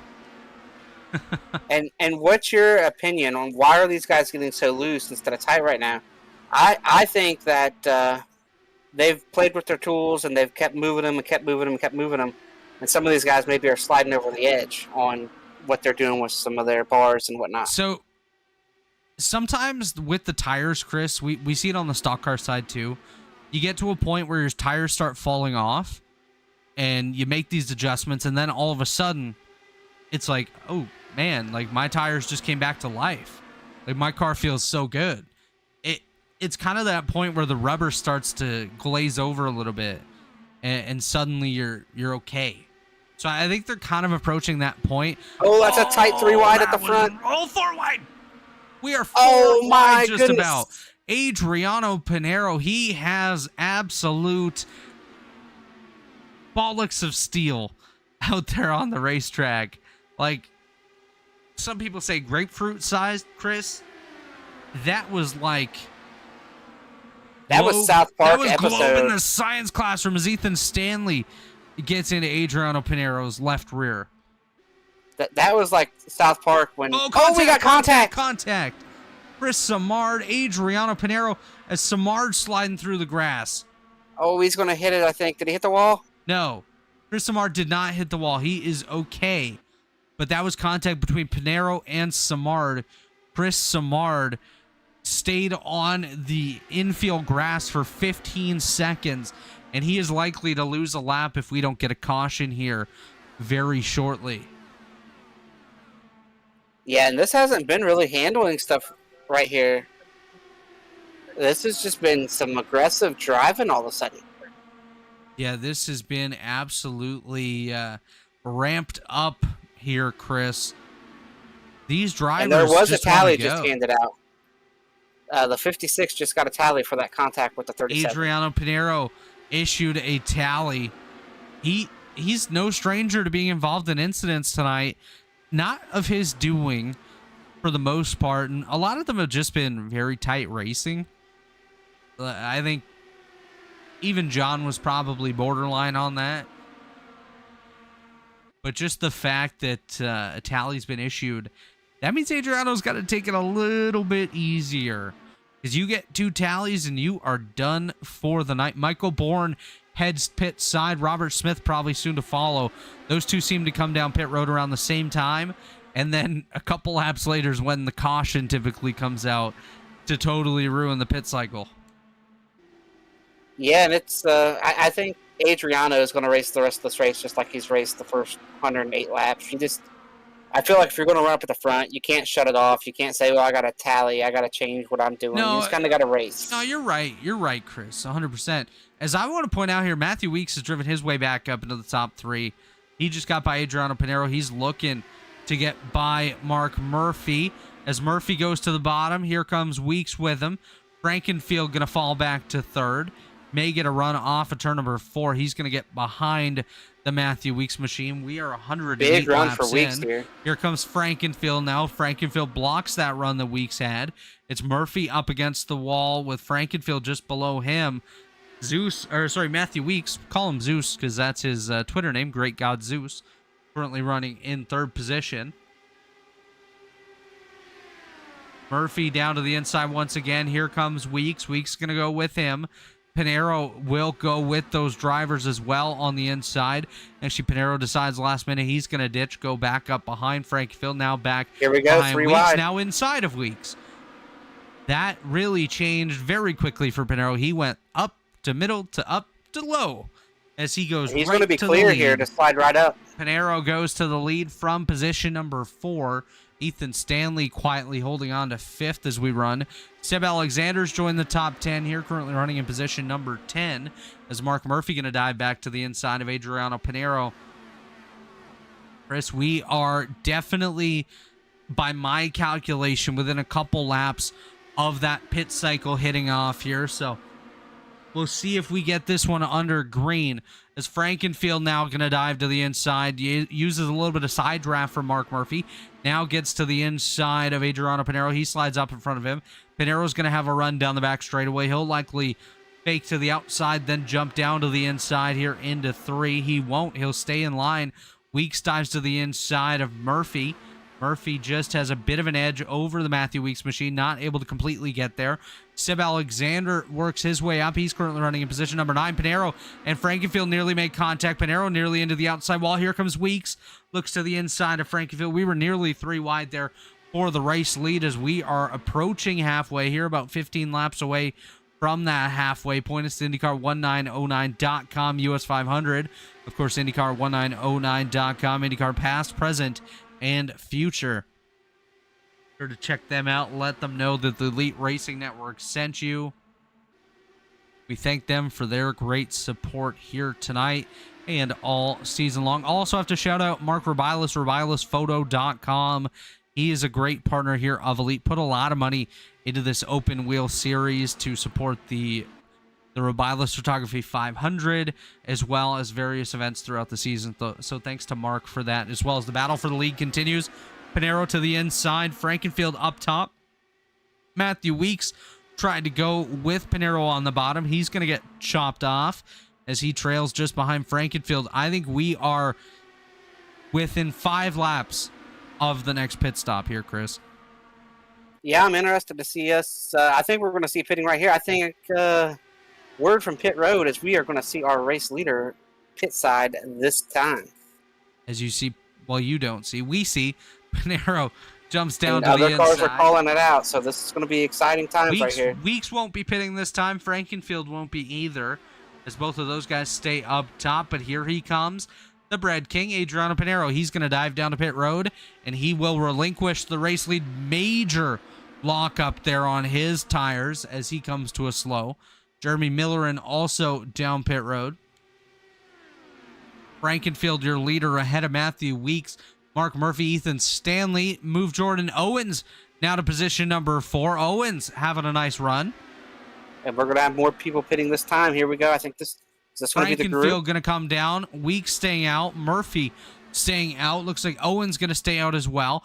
Frankenfield, major look. Oh, Chad Frankenfield spinning. Chad Frankenfield goes for a slide. That right there might cost Chad his shot at the victory here later tonight. Still a long way to go, but that's a huge mistake by the 15 machine. Ethan Stanley also comes pit side. Looks like Mark Murphy thinking about coming down this time. He's not going to be able to. Oh, nearly contact. I think Murphy wanted to come down pit road, but Weeks dove to his inside. Matthew Weeks, Mark Murphy there side by side. Matthew Weeks comes to pit road. Mark Murphy nearly pulls a Quinn Houth. For you NASCAR fans, he pits from the second lane. As Frankenfield still on pit road now, he leaves. Chris Samard is coming to his box as well. That will hand the lead over to Jordan Owens. Owens will lead for the first time tonight in car 45. He's out front. He's going to come down this time. Looks like he's going to come down as well as potentially Craig Forsyth. As no, Forsyth will stay out. So it'll be Owens coming down, and I believe just behind him will be Seb Alexander and Joe Macaroni are coming down. I'm going to tell you the big winner in these pit stops so far looks to be Adriano. Yeah, Adriano. He might be out here all by himself. Adriano trying to unlap himself here, Chris, as he comes to the inside of Craig Forsyth. He's already unlapped up to second as he's chasing down the leader, which is currently Butch Davis, which is no longer Butch Davis, as Davis goes to pit road. Now Jesper Orman goes to the lead with Victor Del Porto, Joshua Chin, and the Oval Master, Robert Malechka, the top 4. Adriano already scored in position number 8. He's going to quickly work his way further and further up that order. And once these drivers do pit, you should be handing that lead over to Adriano Pinero. Adriano had such a good in and out that We he have 8 blended cars back on with the the lead front lap. pack and was able to run out here in the front pack and make lap time that these other guys Del couldn't Porto. because they blended out by himself. Oh, we have a car sideways on pit road. It's Butch Davis. Butch Davis, I think, had an incident exiting his pit box. Wow. Robert Smith just had a moment on the racetrack. Your leader is Jesper Orman. Joshua Chin and Robert Malechka still out on the track. I believe Chin going to come down this time as he takes to the bottom of the racetrack. He will come down, as will Jesper Orman. Robert Malechka, your new race leader, and Adriano Pinero already scored in position number 5. He just passed Victor Del Porto, so move Pinero to 4th, as he'll likely pass Chin and Orman as well. Malechka likely to come down this time, as his last time down pit road was lap 74. So he did pit a couple laps later than the other drivers, 2 laps to be exact, as he will come down pit road. Robert Malechka to pit road. That should move Adriano Pinero back to the race lead. He's going to get Joshua Chin, Jesper Orman, and next time by should pass the Robert Malechka machine to move himself back to the lead. So looks like as of right now, when we do get back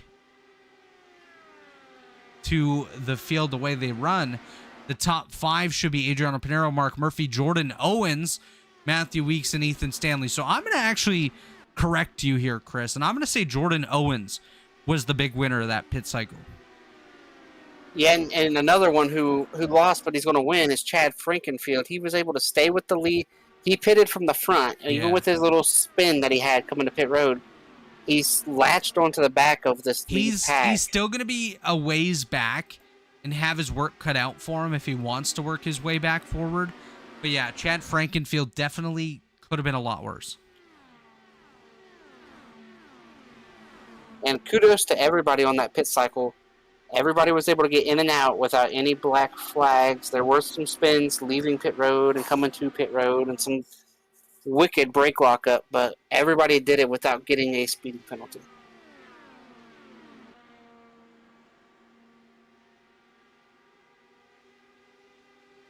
So they Mark did thin the Murphy, field out. We've only got about 14 cars in this lead draft now. Yeah, and Mark Murphy's your leader.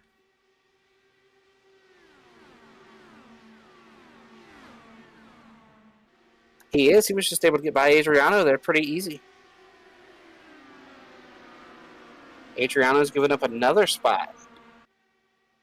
Yeah, Adriano giving up a spot there to Matthew Weeks. So that means your leader is Mark Murphy, followed by Matthew Weeks, Adriano Pinero, Jordan Owens, Ethan Stanley, as Weeks looks for the race lead on Murphy.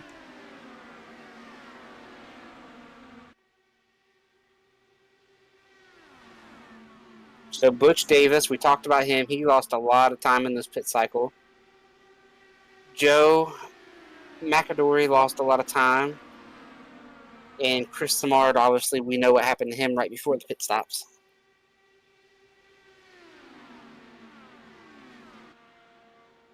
Yeah, this is quite the shakeup we've had here.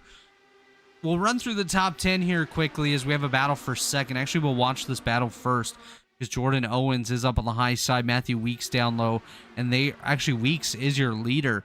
That was Mark Murphy down low, as they do currently trail the Murphy machine. I just want to point out that the top 10 now, Weeks, Owens, Murphy, Stanley, Pinero, that's the top 5. Orman, Millerin, Del Porto, Forsyth, and Frankenfield, the top 10. So we did have some gainers towards the tail of that top 10 in the likes of Victor Del Porto and Jesper Orman. Both those drivers weren't really up in that top 10 range, Chris. They were more 15th place cars here tonight so far, and now find themselves up in that top 10. So pretty good gains for them. And Jordan Owens, he's looking for the lead on the high side of Matthew Weeks.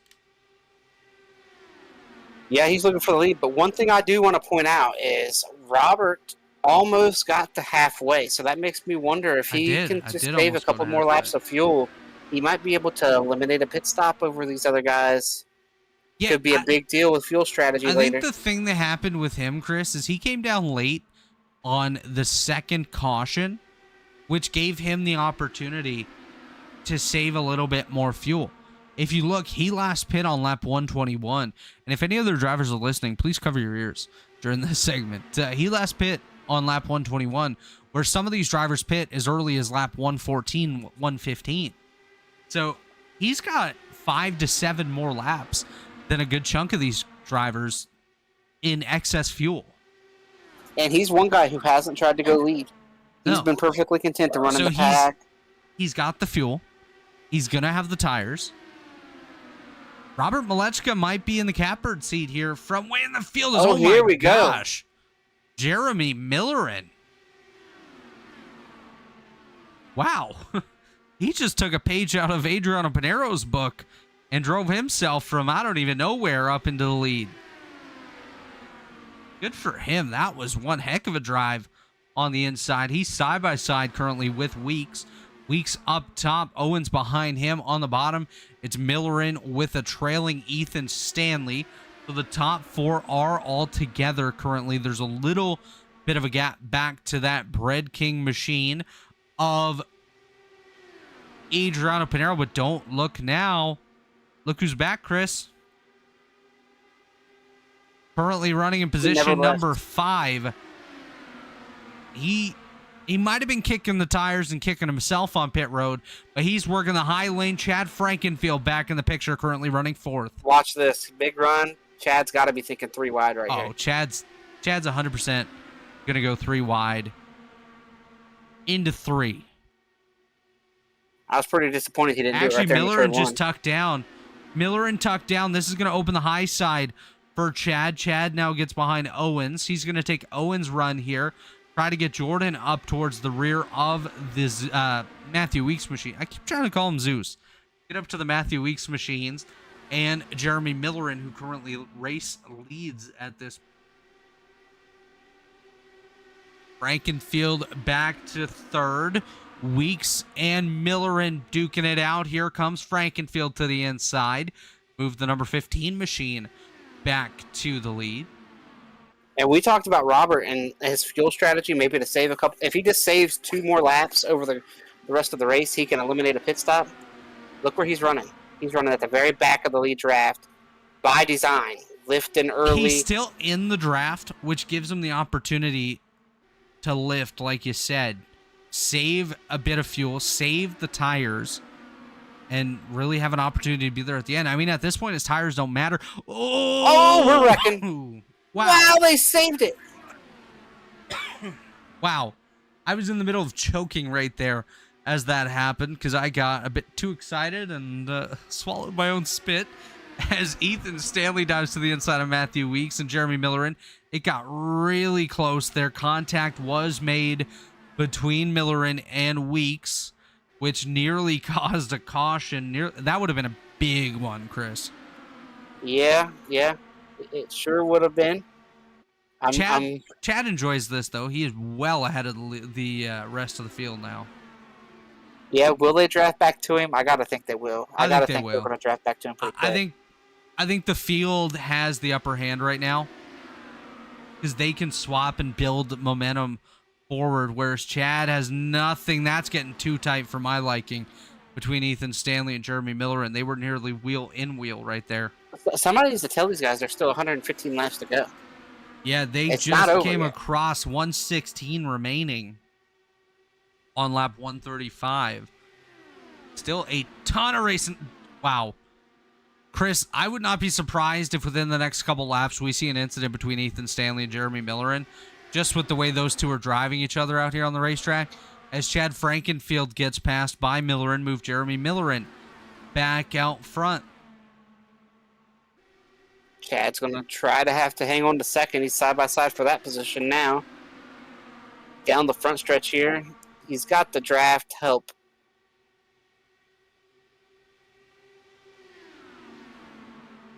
Not able to do it. He's going to lose second here, I believe. Nope. Ethan Stanley did not slide up in front of him. I think he got clear for a second. Chose not to make that move and slide right up in front of Chad Frankenfield. He's going to slide up in front of him here out of 4, though. Duck back to the bottom.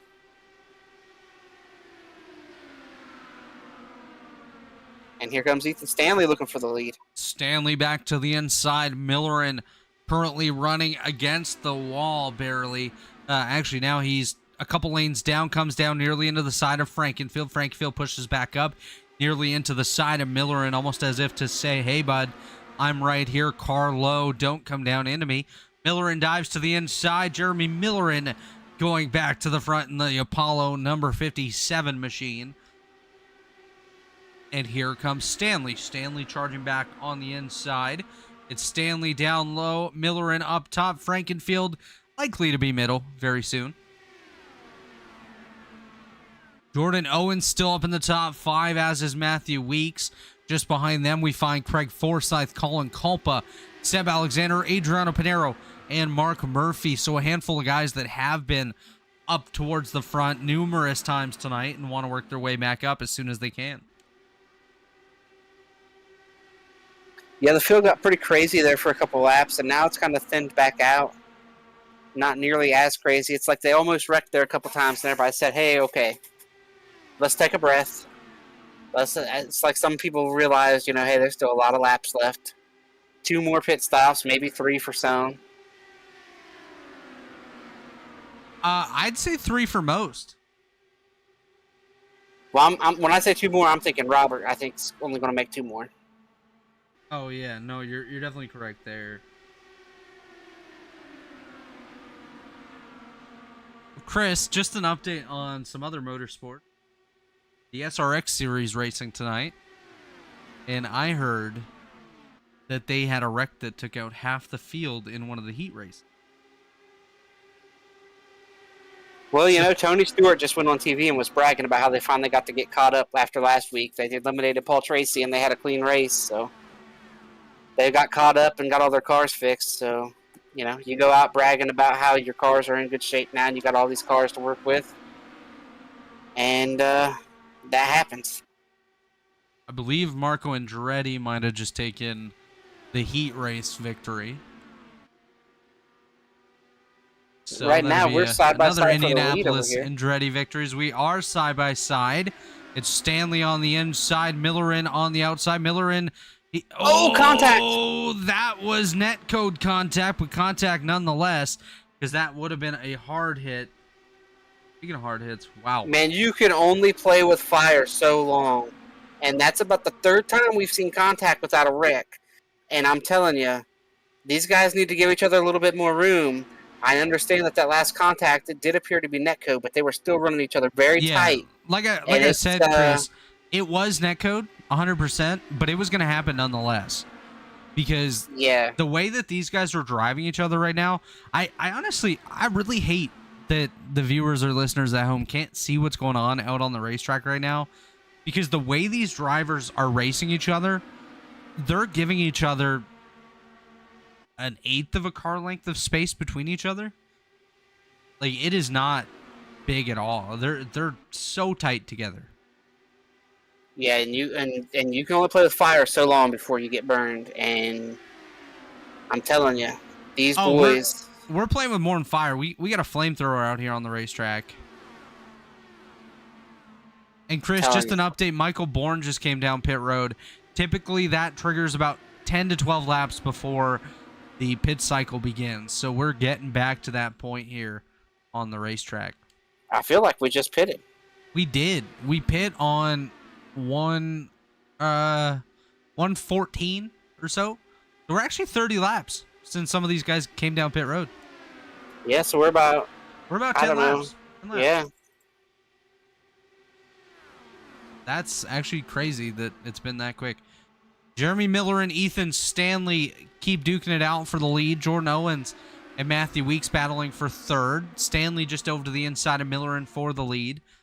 They're going to remain side by side. Frankenfield, he's going to take it 3 wide up on the high side. He does not have a ton of space on the outside of Owens, but he's going to make it work anyways. Here he comes.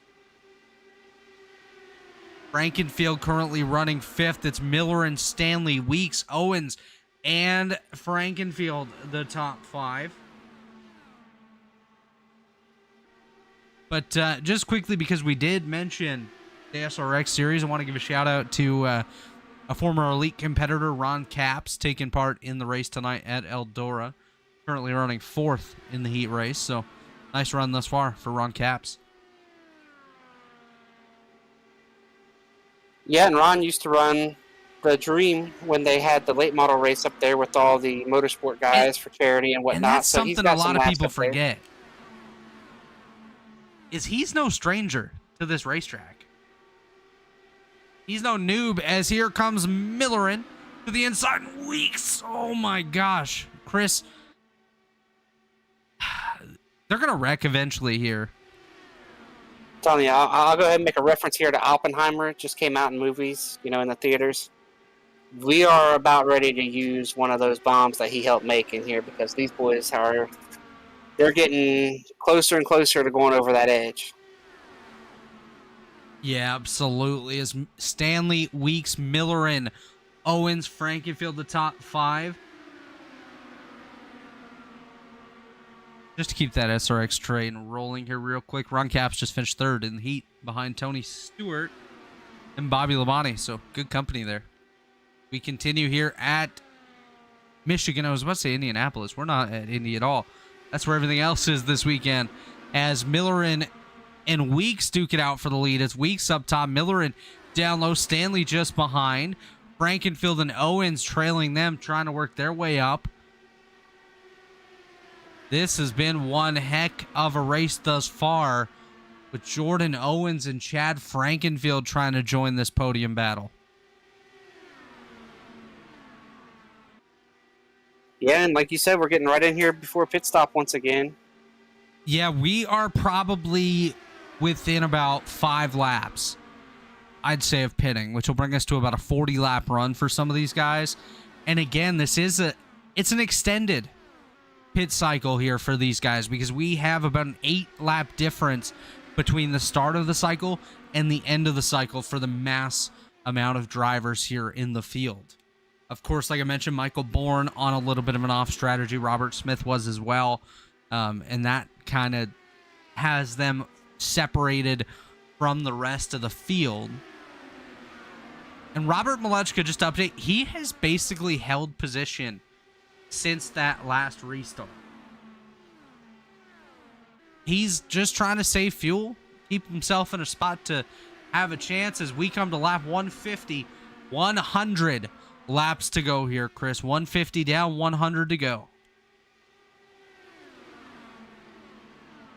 Yeah, and a lot of these guys, you know, we're talking 40 laps is the max, right? That's what we're thinking is the max if you get into the right saving opportunity. So we're looking at Robert as being able to go maybe around 40 laps. So you still need to run 20 more laps to get inside that window. So I'm not even sure if Robert can stretch that out as far as he needs to stretch it out.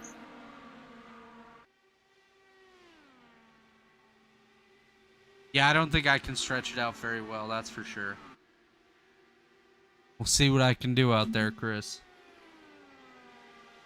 Because basically what we're looking at here is he's going to have to run 20 more laps. I see Jeremy Millerin on the bottom here. He might be thinking about coming down. And here he is. comes. Jeremy Miller into pit road. Ooh. Oh, that's got to be speeding. Chris, that's a speeding penalty if I've ever seen one. Jeremy Millerin just threw the race away right there. Chris Samard also down pit road. Keep an eye on that, Chris, and see if Jeremy Millerin... Yeah, speeding for Jeremy. Wow. Jeremy Millerin just kind of threw it away unless he gets a caution. Matthew Weeks running down on the bottom. I do wonder if he's going to come this time. He will not. That was just his thing. He was taking around to try his way forward.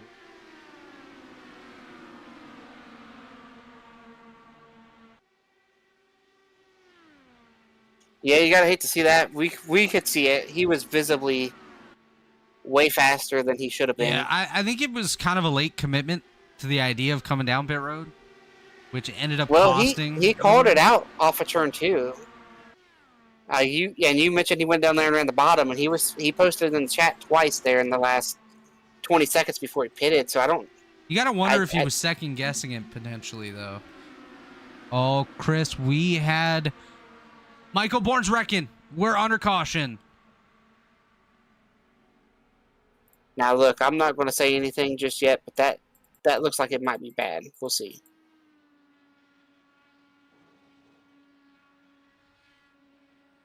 Yeah, not sure what happened to that machine there, but Chris, I think you know what I am thinking right there. To me, that's a driver that just wanted to quit the race. yeah, that doesn't look good. That's not a good look. But we are under caution. That will change how this pit cycle works, and I think Jeremy Miller might be shooting himself in the foot. And this car that just did that was 5 laps down already. Yeah, Millerin's 1 lap down. So I do wonder, potentially. Well, if he got his penalty served, he'll be able to take the wave. If he didn't, Well, keep an eye out on Jeremy Millerin here. Everyone... he did not get to serve his penalty. So I don't believe he'll get the wave then. Yeah, I don't think so. I know Cutlip, the race controller, did clear it, which will allow Millerin to do a pass-through penalty. I wonder if maybe they'll change it to an EOL. Yeah, I would say it'll be an EOL, but he will not be eligible for the waiver round. A penalty car should not be able to get the waiver round, I believe. That's across all elite. Yeah, we'll see what happens. But I do expect the entire field to come down pit road this time, and I'm not live. They are all coming down.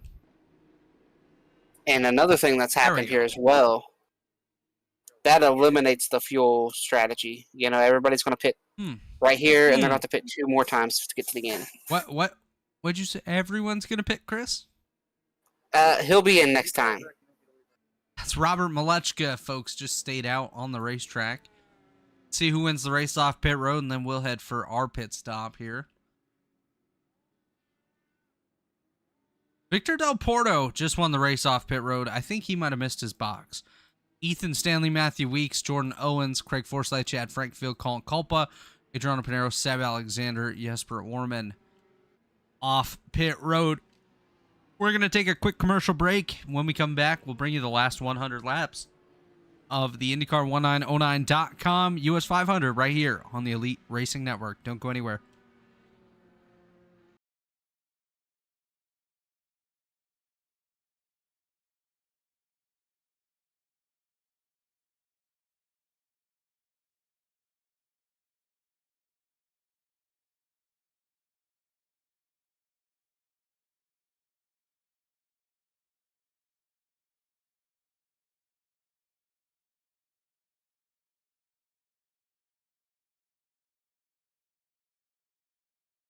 Racing isn't easy, but experiencing it is.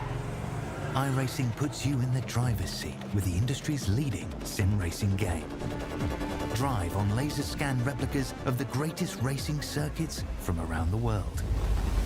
Go head to head against other drivers chosen by skill-based matchmaking to ensure competitive racing at every level. Compete across all your favorite series. In officially licensed cars, engineered to deliver the most accurate driving experience possible.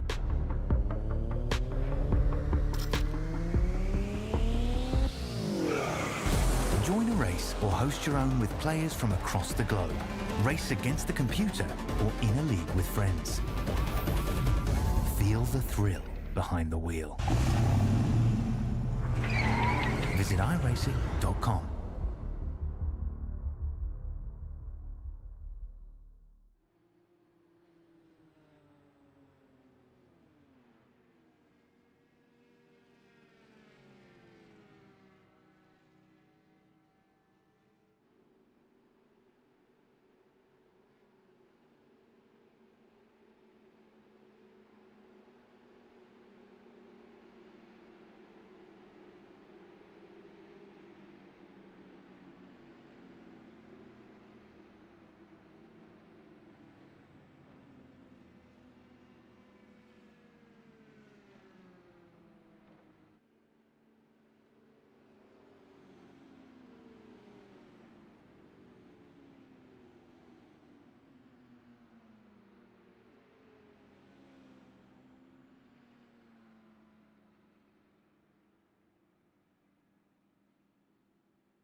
And we are back here in the IndyCar1909.com, US 500, IndyCar1909.com, IndyCar Now, or past, present, and future.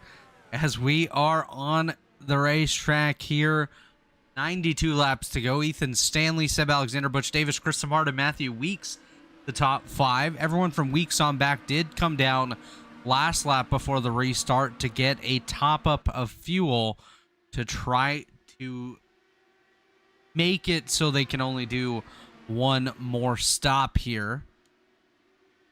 See what happens.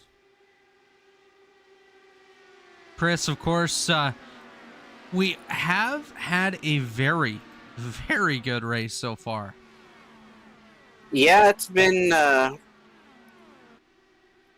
exciting. There's been a lot of craziness. We've got massive cloud cover now for the first time all race. This track temp's going to drop. These guys are going to have a ton more grip. They're going to be able to go wide open even in traffic right now with this. It's almost dark here. It's getting later. It's 5:15 here, local time on the racetrack. So definitely getting later as Butch Davis goes to the race lead.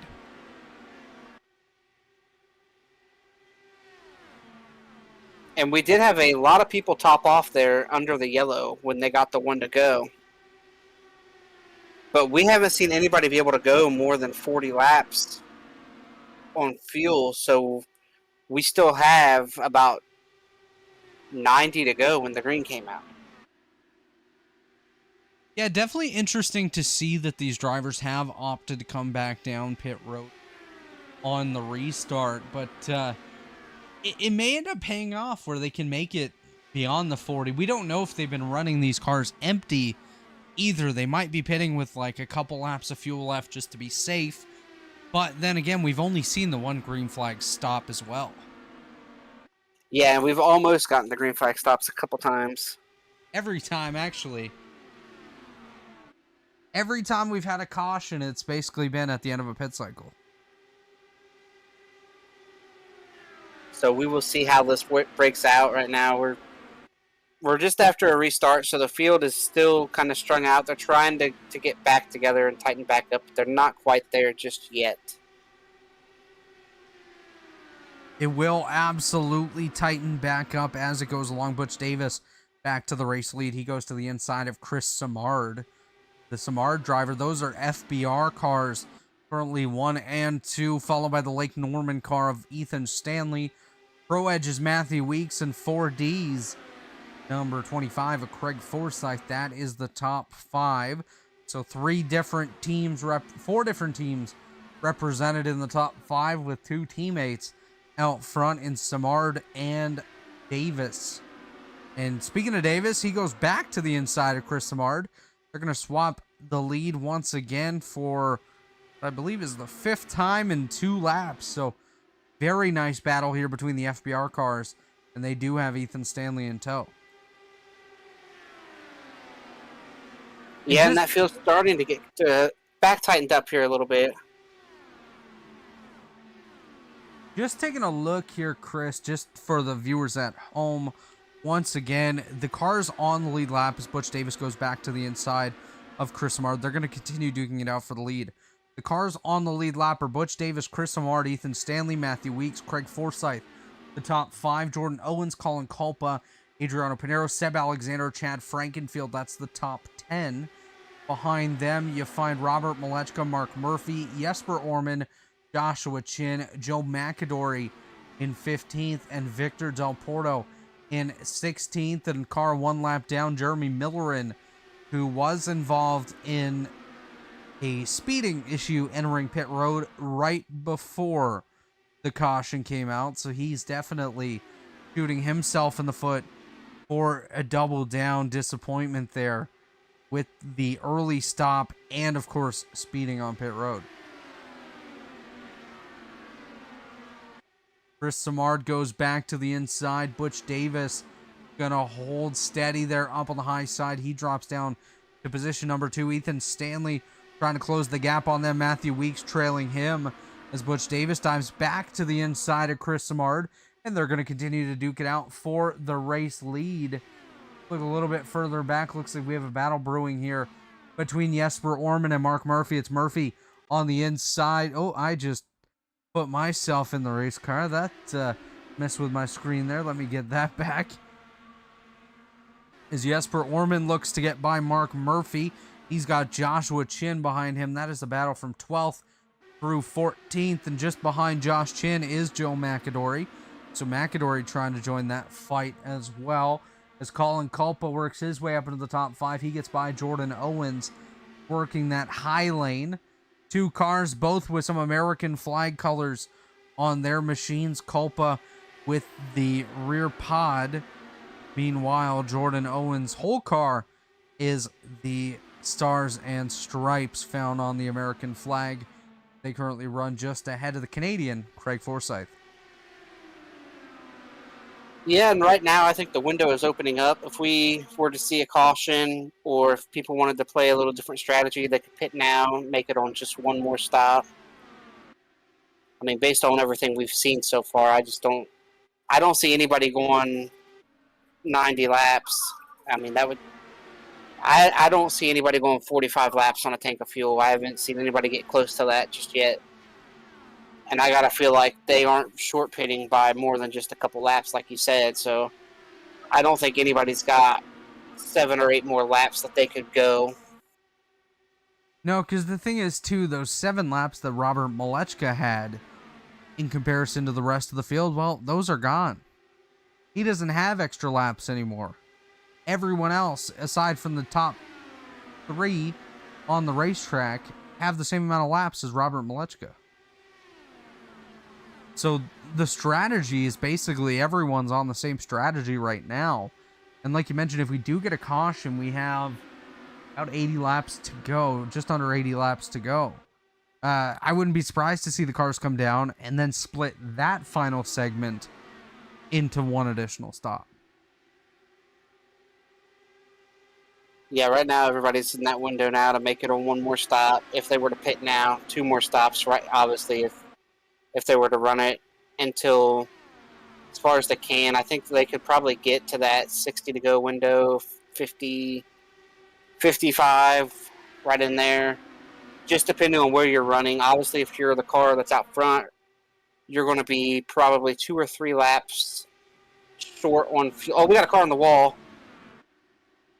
I believe it's broke. That the right front has broke on someone that is there. Craig Forsyth. Forsyth going to fall back.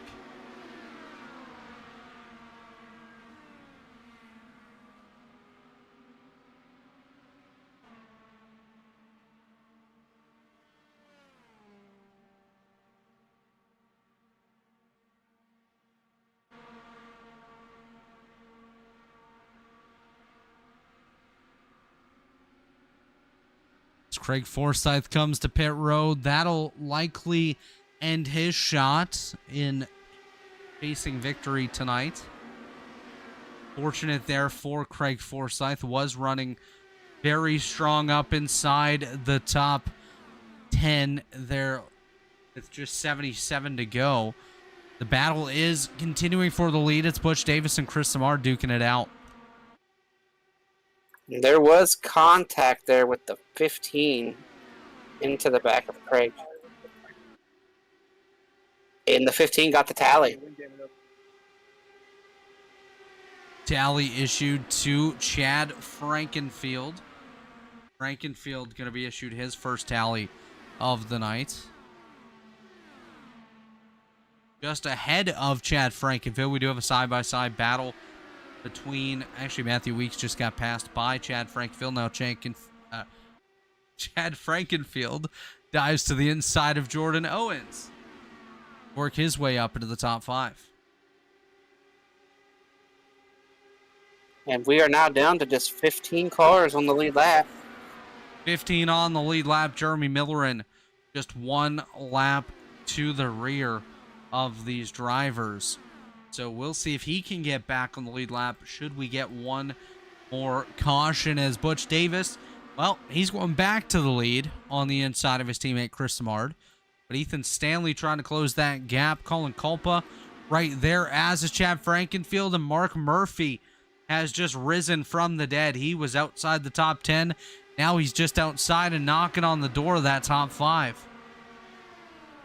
Like yeah, the- we've seen Mark up here at the front, top 3 a lot, top 4 a lot, racing for the lead. Now he's back here in traffic, maybe trying to save a little bit of fuel. Chris, it's and- like and it's they're like the not trying three to little save- pigs right here. Yeah, and they're not trying to save fuel right now to make it on one stop. They know. I feel like everybody knows they can't eliminate a pit Here stop. comes Chad. Chad Frankenfield takes a big dive. He's going to gain 2 spots, works his way up into position number 3, and Mark Murphy, he's going to continue huffing and puffing. He's ready to blow the house down and work his way up into the top 3. But what these guys are trying to do is trying to limit time on pit road. If you have to take less fuel, because tires get done before fuel in these open wheel machines, and so what they're trying to do is just make the pit stop shorter. Just a little bit shorter of a pit stop can make a huge difference. So as we run right now, 72 laps to go, coming to 71 this time. Butch Davis, Chris Samard, Chad Frankenfield, Ethan Stanley, Colin Culpa, the top 5. As you see Samard go to the inside of Davis. Chad Frankenfield going to take the draft from Chris Samard, try to work his way up through the field as well. He's side by side with Butch Davis coming off of turn 4 now. He falls back into line. 71 laps to go as Butch Davis goes back for the race lead. Chad Frankenfield, he's looking. He's got the periscope out. He's going all the way up to the high side. He's going to try to zip, rip, and chip his way forward. He tries to get by Chris Samard and Butch Davis. Work his way back to the race lead. It's been a while since Frankenfield's been back up front here in tonight's race, but he's worked his way slowly through the field, chipping them off one by one from outside the top 10 now to just outside the lead. And as I say that, he's going for a 2-for-1 nearly into Chris Samard as Chad Frankenfield bullies his way to the lead. Yeah, and as he takes the lead, Mark Murphy's going to slide into P4. He's got his teammate right behind him. They're trying to work their way up quickly. And I got to give credit here to Chris Samard. Chris Samard, a guy that he qualified in the top 3, started 3rd. Didn't really run up there the first half of this race. Fell outside the top 10 for quite a bit. And he's up here battling for the lead, as is Butch Davis. 3 Davis wide. nearly into the side of Frankenfield as they were Chad wide here through 1 and 2. Mark Murphy, he's up in that fight, as is Ethan Stanley. Stanley trying to get some of that run. I see Adriano Pinero way off in the distance. They're 3 wide. Here comes Chris Samard all the way to the bottom. Chad Frankenfield in the middle, and that is Mark Murphy, who was on the high side, now falling back to 3rd. Frankenfield They're gonna back go to the 3 wide again. bottom. Butch Davis in the middle. They're 3 wide. Mark Murphy, he's sniffing. He's ready to stick his nose in there and work his way to the lead as Frankenfield and Butch Davis continue side by side off of turn number 2 down the back straightaway. We are 68 laps to go, and we're ticking them off very quickly. Tick tock, here we come. Chris Samard, he jumps to the inside. He's back in the race lead. Butch Davis does a crossover. Frankenfield goes high. Davis down low. Davis gets back in line as Frankenfield goes low. Nearly contact again with Samard. Davis getting that draft. Here comes Mark Murphy. He's It's a real tight 3 and wide, Mark and we Murphy are just wrecked. wrecked them. Murphy forced his way into a hole that wasn't there, and he just caused a wreck, and we are under caution. These cars are done. Those 2 cars in that wreck are done. Butch Davis, okay. Mark Murphy, Chris Samard, done for the night. Let's take a look here on the Robilos Photography replay machine, as we'll see Mark Murphy force his way 3 wide. There wasn't really a huge hole there. Yeah, it was net code for sure, but Mark was trying to get into a hole that just The I hole don't was think was quite barely there. The hole was barely there. Butch maybe Davis on the got last lucky. lap I go for that. Butch Davis got lucky. Chris Samard spins like an absolute top. I don't know if anyone else hit him. Take a look and see. I don't think so. Chris Samard definitely dizzy after that one. It ends up being we'll say a 2.5 car incident, because Butch Davis not totally involved in that one. And what this does, Chris, is we will have one more pit stop after this one. That's for sure, because these drivers are certainly coming down this time. Oh yeah, they're going to come down, get the fuel, be able to make one more stop easy from here after this stop. This takes all the strategy Takes all the strategy really out of this thing right here is what this caution does. As they come down pit road, everybody coming down as we thought. Maybe one car staying out. Jeremy Miller going to stay out, put himself back on the lead lap. Good call there by Millerin.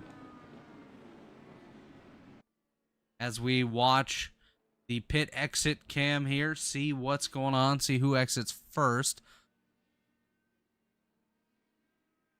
Chad Frankenfield and Butch Davis going to be close, but the top 3 cars off pit road are Frankenfield, Davis, and Del Porto, followed by Stanley Pinero, Culpa, Owens, Weeks, Malechka, and Orman. That is the top 10 here.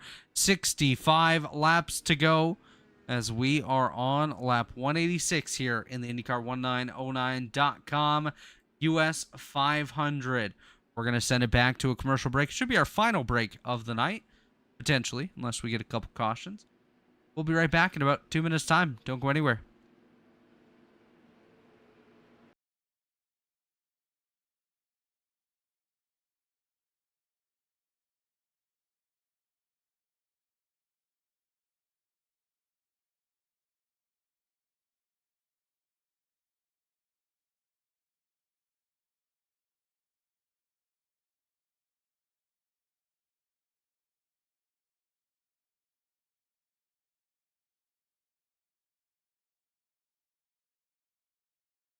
Racing isn't easy, but experiencing it is. iRacing puts you in the driver's seat with the industry's leading sim racing game. Drive on laser scan replicas of the greatest racing circuits from around the world. Go head-to-head against other drivers chosen by skill-based matchmaking to ensure competitive racing at every level. Compete across all your favorite series in officially licensed cars engineered to deliver the most accurate driving experience possible.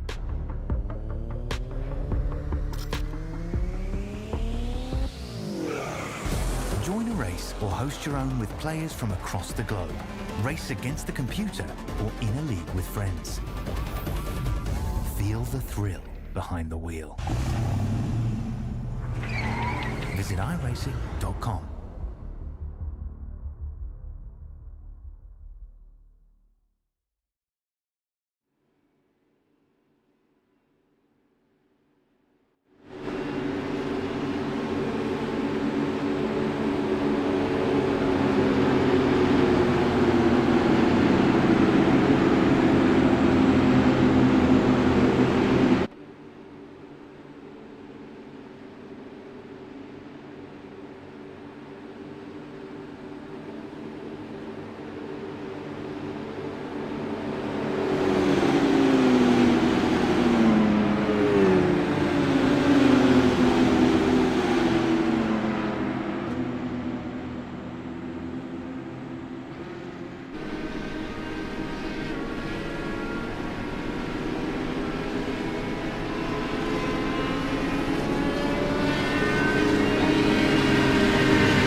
Back here at Michigan, it's the IndyCar1909.com US 500. Tonight brought to you by IndyCar1909.com. Of course, IndyCar past, present, and future. As well, our series sponsor, Warriors for Peace, a foundation promoting peaceful change in the world to honor the beautiful life of Jack Shockley. Check out warriorsforpeace.org for more information.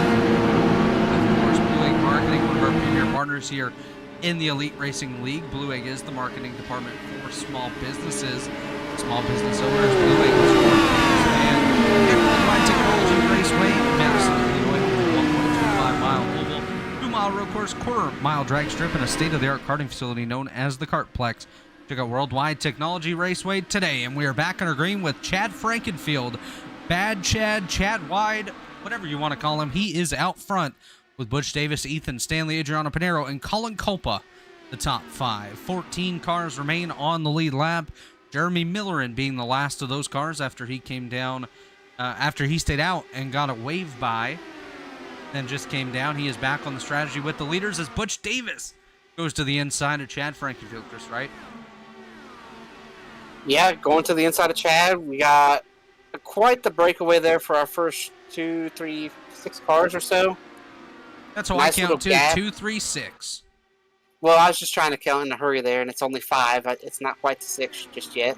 2, 3, 6, 28, 97. As we have a side-by-side battle for third as well. Culpa and Stanley. Butch Davis slides back to the race lead.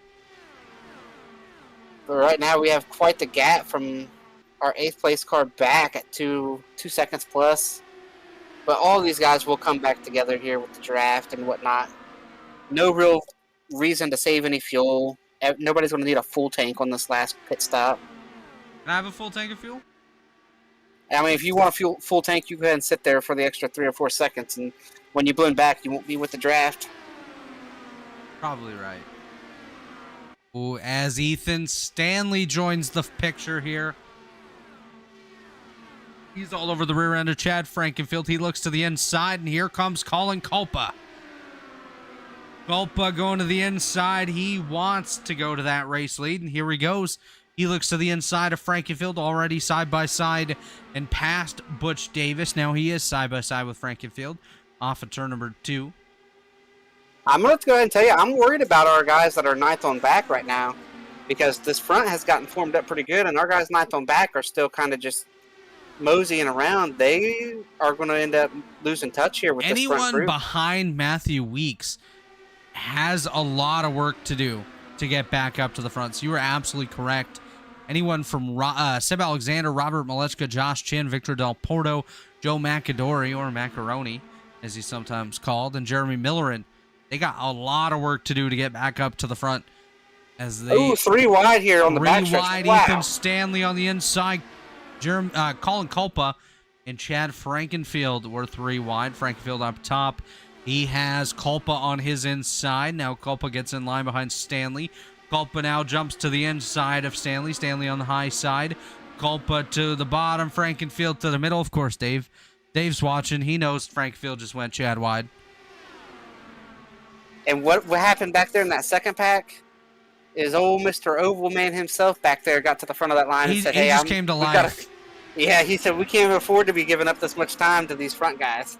Robert Malechka knows that he has to keep this field together because with less and less cars being out there, your chances of getting another caution get smaller and smaller and smaller. Not saying we're not going to get one because the way they're racing for the lead leads me to believe that we might. As Butch Davis takes a look, he wants to go 3 wide and he opts not to. He gets in line on the bottom behind Ethan Stanley. Stanley slides up in front of Frankenfield. Frankenfield gets all over the rear end of Ethan Stanley. Chad trying to leave his mark on Ethan Stanley's rear end out there on the racetrack as Butch Davis clears ahead of him. He's trying to pull Colin Culpa through on the bottom. Davis jumps up top. He's got Stanley behind him. Stanley drops down. Now Stanley to the inside of Butch Davis. Stanley going to pull Culpa with him. Chad Frankenfield, he's trying to look up on the high side. He wants to work his way by. He gets back in line, running in position number 4. As we have a side-by-side for 5th, it is Weeks and Pinero. Pinero up top, Weeks down low. As here comes Colin Culpa to the inside of Ethan Stanley, and Chad Frankenfield goes Chad wide all the way down to the apron, and he goes by the Colin Culpa and Ethan Stanley machines. Move Chad Frankenfield back to the lead. As Colin Culpa going to try to stay up on his high side. Ethan Stanley going to get a run, and he's likely to jump to the inside when he gets the chance to do so. Side-by-side for the lead, Culpa up top, Frankenfield running about a lane and a half up off the bottom. He's going to force his way up a little bit, try to kill that run off of the Culpa machine. And just to keep an update here, Malechka has led that second group back to this lead pack, and we have everyone back together. Yeah, everybody's back together, and we're going to go 3 wide up here for the lead once again. All 14 cars on the lead lap, all 14 cars left in the race are running within about a second and a half of each other. Yeah, this is absolutely bananas out here on the racetrack. Yes, that is a scientific term, bananas. As Frankenfield dives back to the inside, Culpa up top. Butch Davis goes even further up top. He's trying to work his way up to the lead, but he's going to fall back. Ethan Stanley on his inside, and he's pulling Jordan Owens with him. Owens back up in the top 4 as he's going to try to pull Matthew Weeks forward with him as well into that top 5. Just behind Weeks is where we find Adriano Pinero, followed by Jesper Orman. Robert Malechka, I think Butch Davis, he just got a piece of that outside wall. Maybe just a little piece. Little piece, like a sliver of cake on a birthday. He's all right as he continues on. Here comes Colin Culpa. Culpa to the inside of Frankenfield. Frankenfield up a lane off the wall. Well, Culpa's a lane off the bottom and up through the middle. Here comes Jordan Owens. Owens now side by side with Frankenfield as we come to 50 laps to go. Next time by 200, down 50 to go. It's Colin Culpa, Chad Frankenfield, and Jordan Owens. The top 3 as Ethan Stanley charges back on the high side. Here comes Matthew Weeks as well. Weeks on the inside of Butch Davis. Stanley up top. Chad Frankenfield is your leader. He's pulling Colin Culpa with him. 50 laps to go this time for Chad Frankenfield and company. Yeah, 50 to go. One more pit stop once we get inside of 35 or 40 to go. And that'll set the tone for the rest of the race. If it's under green, it'll be maybe split this field up a little bit. If it's under caution, we might see craziness all the way to the end. Speaking of craziness, Chad Frankenfield just pulled another move there on Culpa. He dove to the inside. Now Culpa dives to the outside. A bit of a switch back. He deep left, went right. Now Culpa up on the high side. He's going to pull Jordan Owens with him. Owens currently in position number 3, but Ethan Stanley still trying to fight back. Butch Davis still up in the top 5. As we take a look at Robert Malechka, he's trying to put a little bit of space between himself and 9th place Jesper Orman. I guess he wants to have a bit of a safety net just in case any of the crazy stuff happens out on the racetrack. Speaking of craziness, Chad Frankenfield, he's going to get pushed back. Ethan Stanley. Chad's going to have a big run right here. Forward. Probably going to take the lead or take a look for the lead right here. Chad Frankenfield back to the inside of Colin Culpa. Culpa doing a fantastic job here tonight.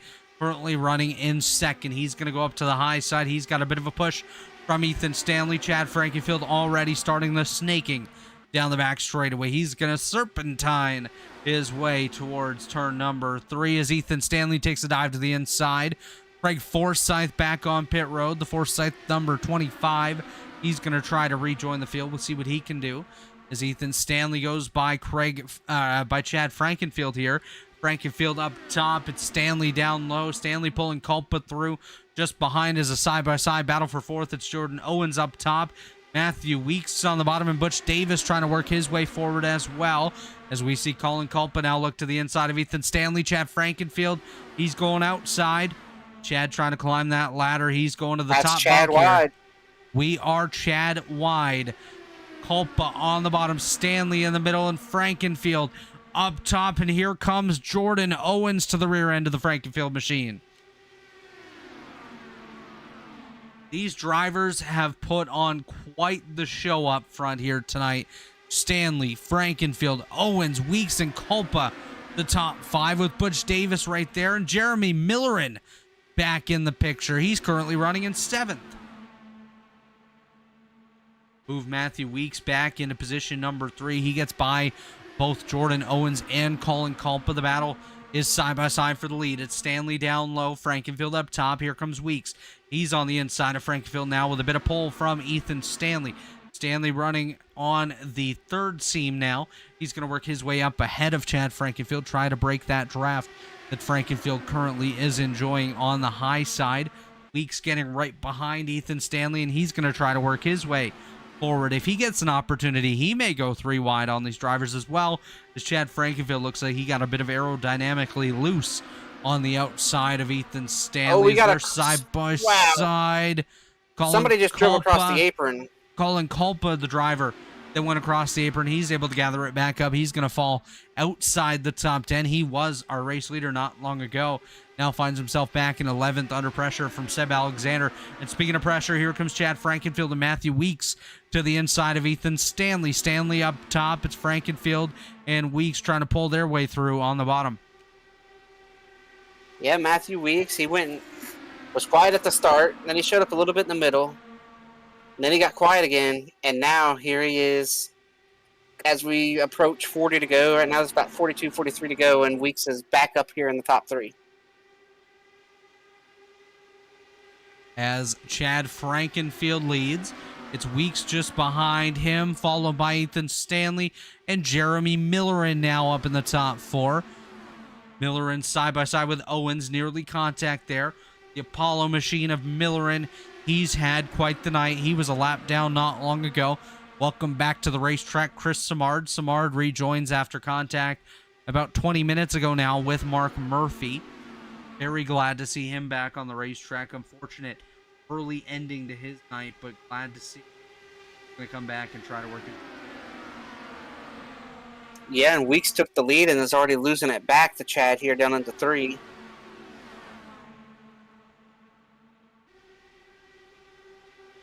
I think, man, I don't know. Where do you want to be when we take the white?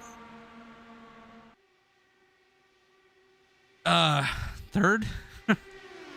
I'm thinking I want to be third on the white flag I'm almost lap. thinking you want to be the leader. You almost want to give the lead up down the backstretch and be able to get the run And back. then punch your way back forward. Yeah, that's possible. Yeah. Matthew Weeks, your leader, but here comes Chad Frankenfield to the inside. Chris Simard will go back pit side. As we do kind of single file out the top 3, the battle side by side was Butch Davis and Jordan Owens, but now Butch Davis looks to the inside of Ethan Stanley, works his way back to 3rd. Matthew Weeks back to the race lead ahead of Chad Frankenfield. It's Weeks with help from Davis on the inside. Davis says, no more help for you. I'm going back to the lead. He slides up ahead of Matthew Weeks. Move Butch Davis back to the race lead in the STP number 40. No, he's in the 41. To the 43, but he's in the 41 here. As Frankenfield looks to the middle, we're Chad wide. Chad goes back up to the high side ahead of Butch Davis. It's Weeks on the bottom. Weeks going to work his way up side by side with Frankenfield down the back straight away. Just behind them, Ethan Stanley has company. It's Butch Davis. Davis side by side with Ethan Stanley, 39 coming to 38 to go. Your 5th place car, Jeremy Millerin. Like I mentioned, he's had one heck of a night tonight. Worked his way back up. Just behind him, Jordan Owens in 6th. Adriano Pinero 7th. Jesper Orman, he's looking to the inside of Pinero. 3 for wide 7th. again. As we are once again 3 wide. It's Davis on the bottom, Frankenfield in the middle, and Matthew Weeks up top. And the fuel window is open. We can pit now and make it to the end at any point. If somebody decides they want to pit under green, get the stop out of the way, thinking that they're going to be able to cycle all the way through, we can do it from here. Yeah, I think we might see it soon, or we might see these guys wait it out. See if we get a caution. I think you might see more drivers opt to do that. As here comes Jeremy Millerin. We're 3 wide for 3rd. Millerin on the bottom, Ethan Stanley in the middle, Butch Davis up top, and here comes Jesper Orman. Orman's not really been in the picture all night long now in 6th, looking to work his way up to 5th. Chad Frankenfield dives to the inside of Matthew Weeks. That's for the race lead as we watch Jesper Orman go to the inside of Jeremy Millerin and Jordan Owens as Jesper Orman actually pulls to pit road. So the Orman machine had worked his way up inside the top 5 and has now opted to come down pit road as we're side by side, very tight for the lead between Weeks and Frankenfield. It's Weeks up top, Frankenfield down low. Butch Davis in 3rd. Ethan Stanley, Jeremy Millerin rounding out the top 5 as Frankenfield dives back to the inside of Weeks.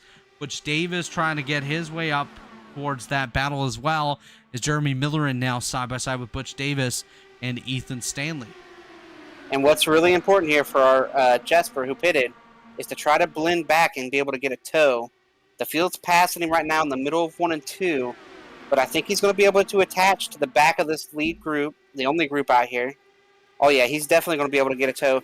So that's big right there. He's going to stay in the draft. He did not get stuck.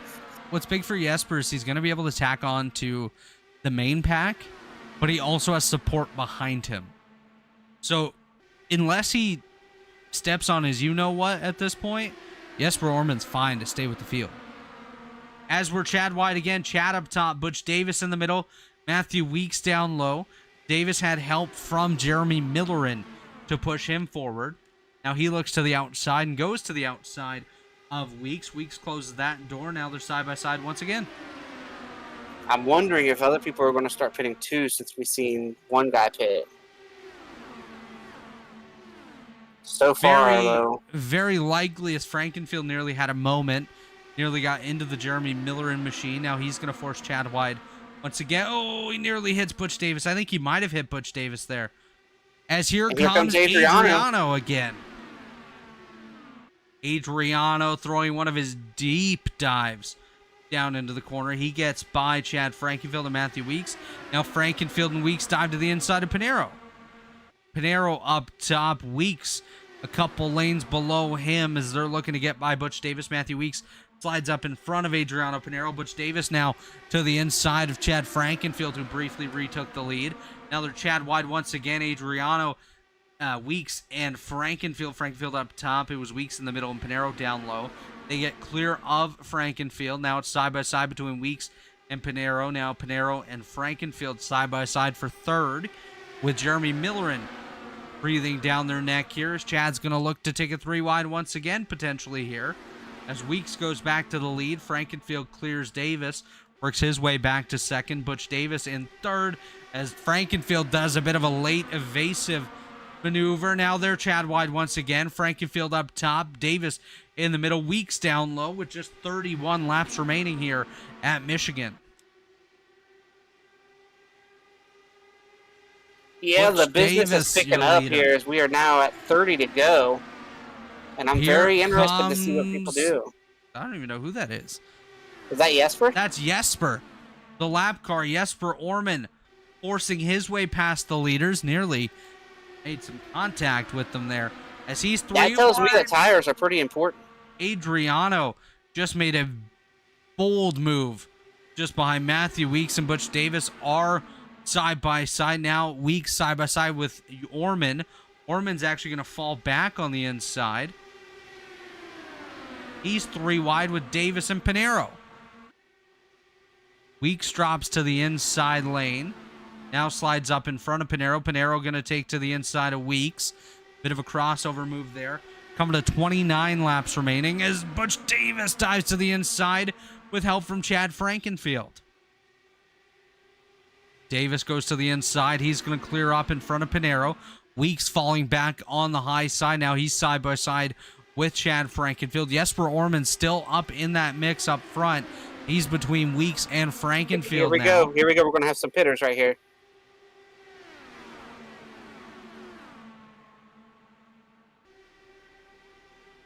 As we see Millerin and Culpa, the Apollo drivers, come down pit road, and Jeremy Millerin took it a little bit slower that time.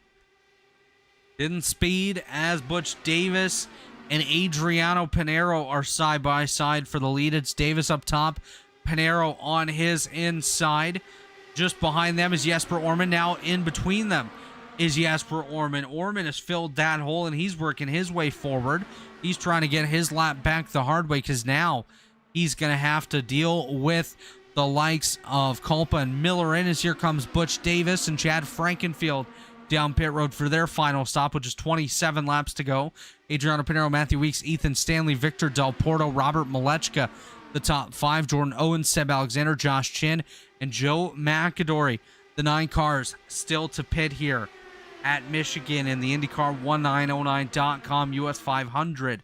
Weeks goes to the inside behind Orman. Pinero just ahead of him. See when they opt to pit. Oh, Pinero, we got a spinner coming to pit road. He's in the inside wall. Jordan Owens just crashed that machine. He was running so well in the top 5, in the lead at one point, and now his night likely done. His left front wheel is hanging off that machine. His front wing broken Jordan Owens in the 45. He's going to struggle to get in his box, and he actually does get to the box, but I think he might be done for the night. Matthew Weeks to pit road. He's going to come down. He makes it down just fine. Ethan Stanley retook the lead from Adriano Pinero with a bit of draft from Jesper Orman. Stanley on the high side. Orman pushes up a little bit. 25 laps to go. Alex Nett, if you're listening, this is your favorite time of the race. Early contact between Stanley and the lapped car of Jesper Orman. Orman still up there. He is now unlapped himself. Currently running in the 9th spot as here comes Adriano to put him a lap down once again.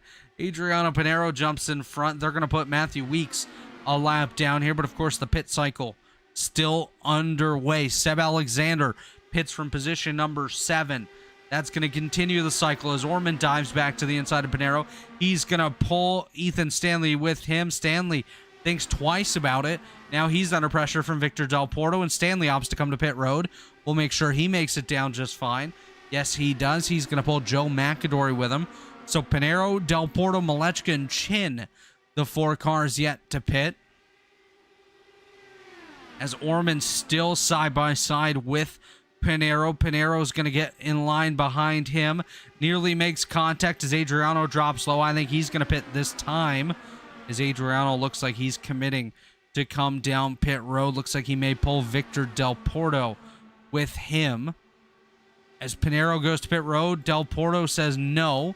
He stays on the racetrack. He's got Robert Malechka and Joshua Chin with him, still out there on the track. Once this cycles through, Orman will be temporarily the race leader ahead of Butch not Davis. yet. He's getting passed right now Here by comes Butch. Butch Davis. Davis and Chad Frankenfield are right there with them. So this is the battle for what will be the lead here in a few moments. All of these cars under a blanket. Jesper, of course, on older tires, has been battling it out for a while. Is Frankenfield going to force it Chad wide? Chad puts his nose in the middle. He goes to the center. Davis up top. Orman down low.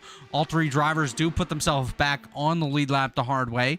Currently, the leader, once the cycle goes through, will be Frankenfield. But as they run, actually, Butch Davis now goes back out front. Victor Del Porto, currently your leader, followed by Robert Malechka and Josh Chin. Malechka is down low.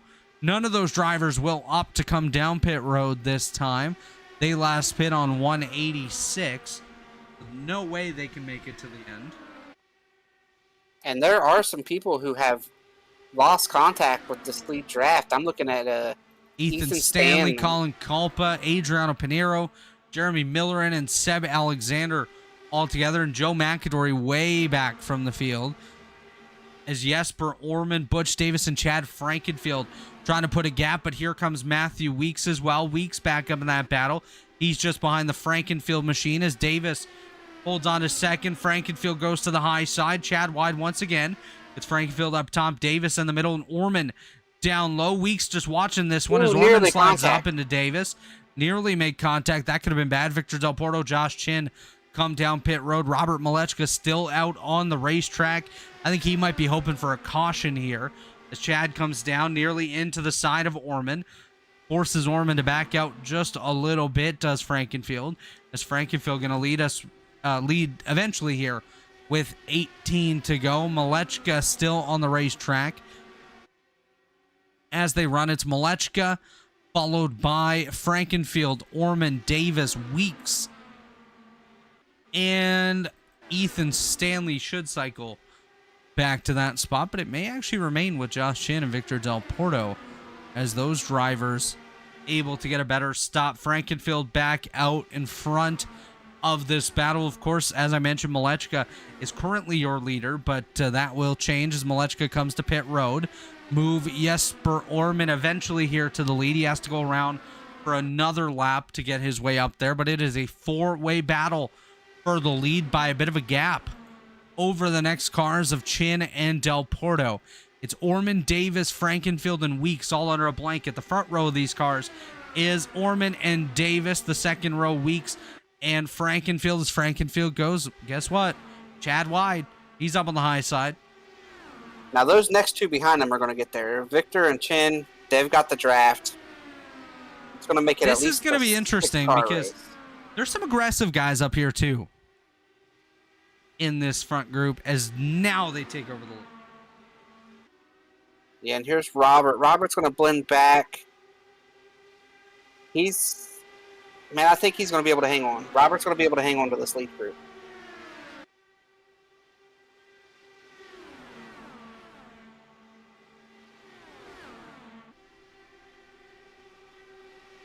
But in my opinion, without a caution, we're looking at about a 7-car race for the win.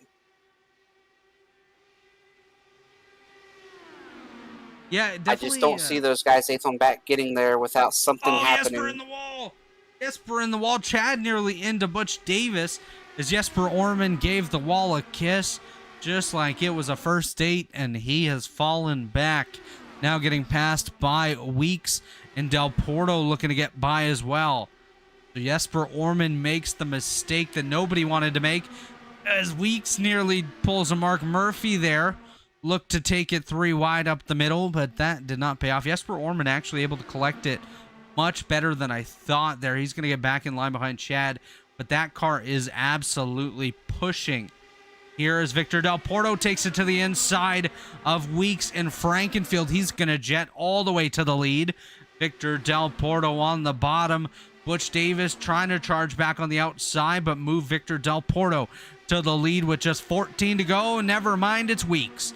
Weeks 4 to wide. the inside. We are 4 wide. I guess that's a double chat. In contact, and we are wrecking. Del Porto and Orman, they are done. Both cars split in half, looking. Oh no! Oh no! Seb They get hit Alexander in the involved.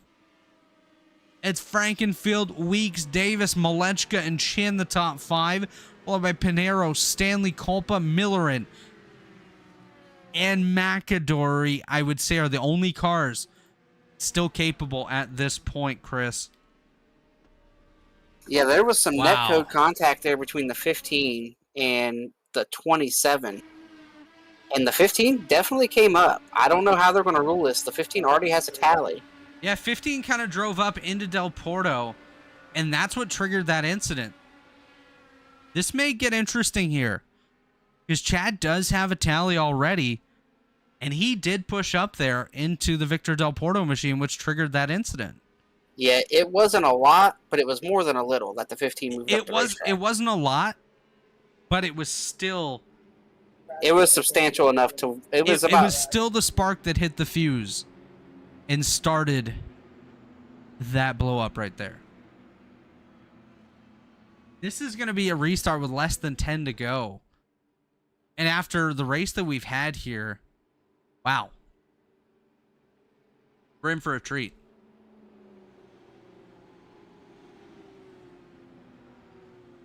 Yeah, we'll see what happens. As we await an update from Race Control, we're going to see what the call is. Weeks, Davis, both coming to pit road, followed by Pinero, Stanley, Culpa, Miller, and McAdory. Only 3 cars stayed out. It's Frankenfield, Malechka, and Chin. Is everyone else going to come down and take a set of tires?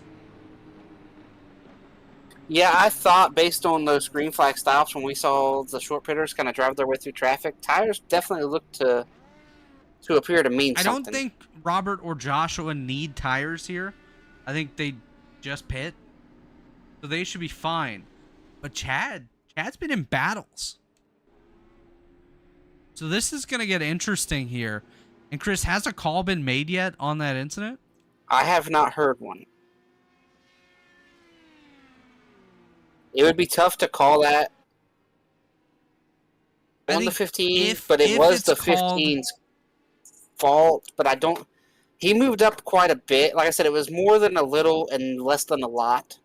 If it's called on the 15, I do foresee it being an appeal. And I think, in my opinion, I think you got to call it, or I would call it if I was in race control, and let him appeal it, and he would likely win the appeal. Chad Frankenfield currently messaging our admin group. I told him to focus on driving. We're under caution here. Frankenfield, Malechka, Chin, the top three. On fresh tires, just behind them is Weeks, Davis, Pinero, Culpa, Stanley, Millerin, and McAdory, the top 10. And, well, that's it. It was ruled a racing deal. I think it was so close that you had to go with that racing deal, Chris. Like you said, more than a little, but less than a lot. Which, kind of. Yeah. I would have personally, if I was race control, made the call and let him appeal it and let him win the appeal. But either way, I think it's going to end up being a racing deal. Yeah, it's definitely tough as the lights are off on the pace car, meaning the pace car will come down this time with 10 to go, but we do one additional lap, a formation lap for the field here to allow them to get into their proper spacing and proper lineup. We will go green with 9 laps to go here at Michigan. It is the IndyCar 1909.com US 500. Chris, I'm going to ask you right here, with 10 to go this time, which of these top 10 drivers do you think is going to take the checkers here? Well, my pick is still out here in the field, so I'm going to stick with the pick I made pre-race. I picked Chad to win the race. I'm going to stick with it. I think he's going to finish the job. So my pick's not in the race anymore,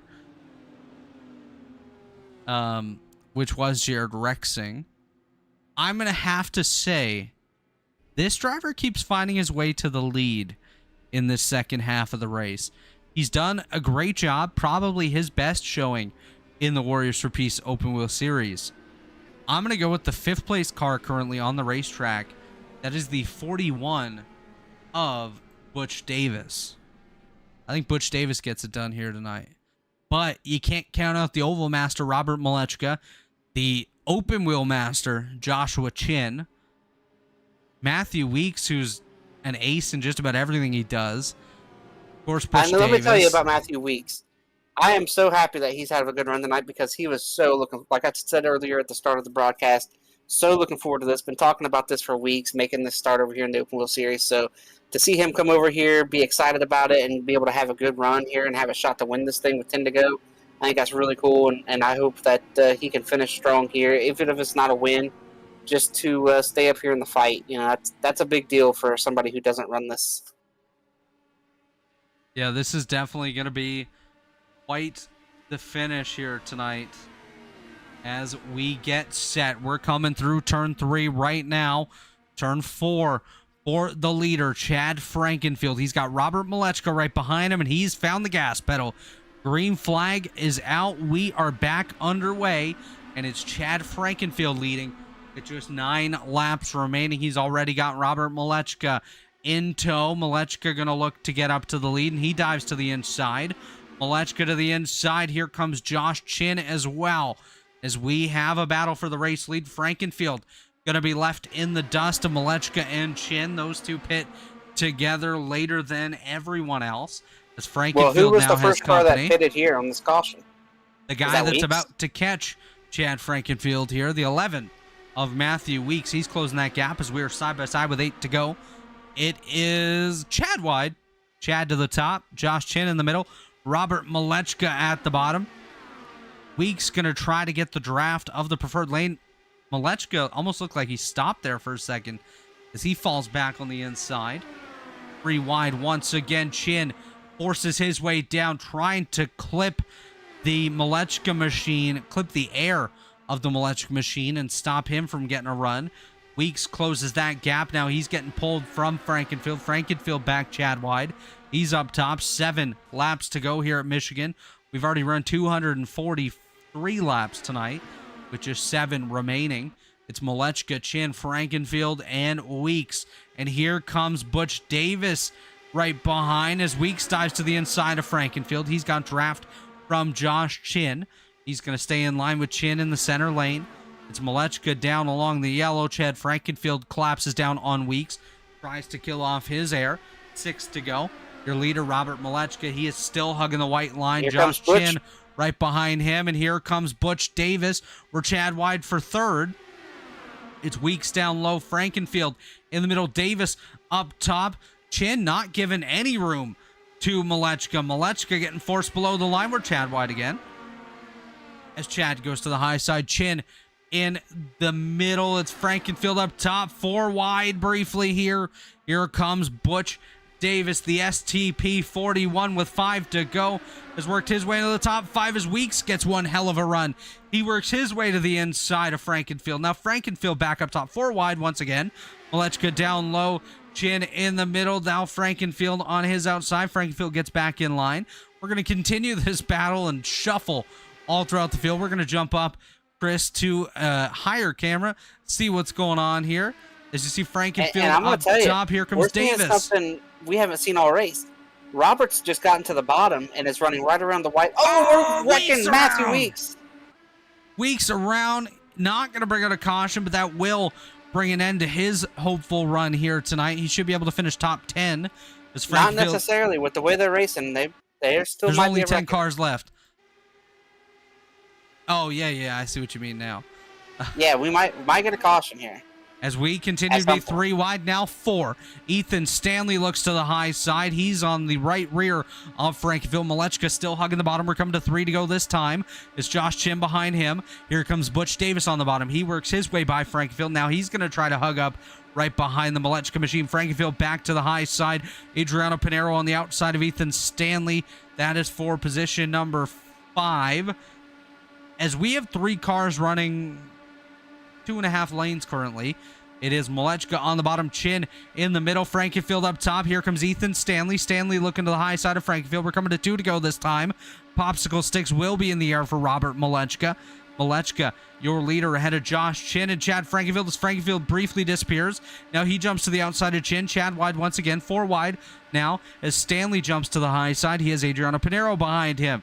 It's Malechka low, then Chin, then Frankenfield, then Stanley. Butch Davis still in the fight as well, as we should face the white flag this time. Davis gets a little bit squirrely. He welcomes Culpa to his inside, Pinero to his outside. Chad wide once again, now 4 wide. So here comes Ethan Stanley once again.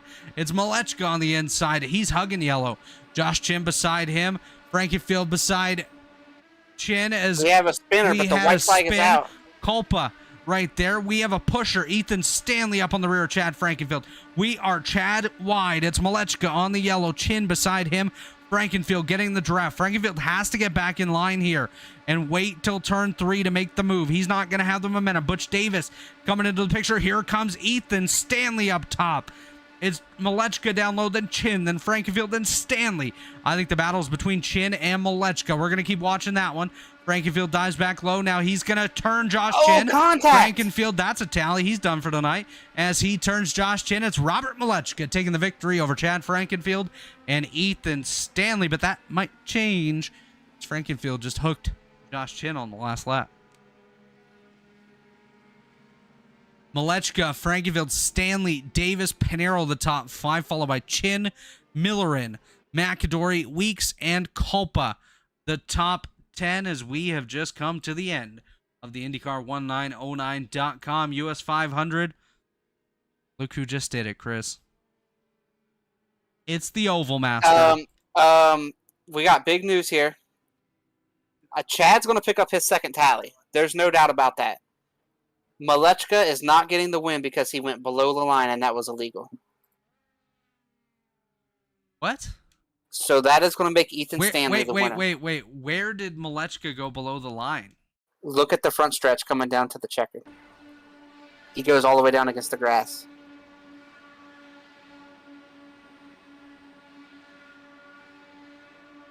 Does. But he didn't advance any positions. I just don't think you're allowed to race down there. Did they say that he's losing his spot? That's what was just said by... That is an astronomically terrible call. Malechka was ahead. He already had the lead. Wow. No argument from Robert. He understands is what was just said. So Stanley, Davis, and Pinero? The top That's three? what it's looking like because I'm pretty sure Chad's going to pick up a second tally.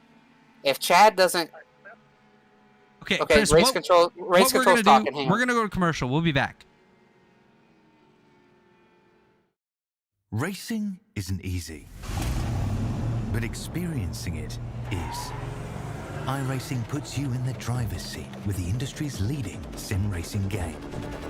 Drive on laser scan replicas of the greatest racing circuits from around the world. Go head-to-head against other drivers chosen by skill-based matchmaking to ensure competitive racing at every level. Compete across all your favorite series. In officially licensed cars, engineered to deliver the most accurate driving experience possible.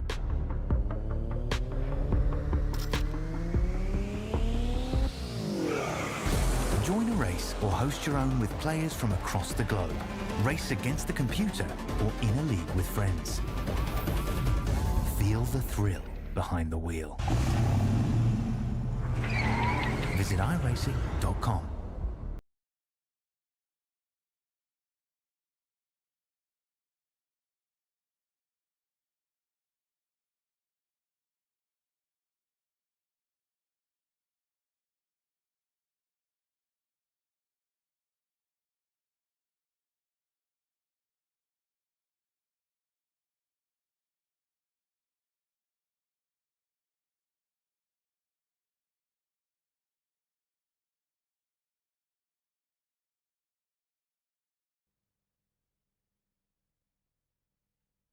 And we are back here at the IndyCar1909.com US 500.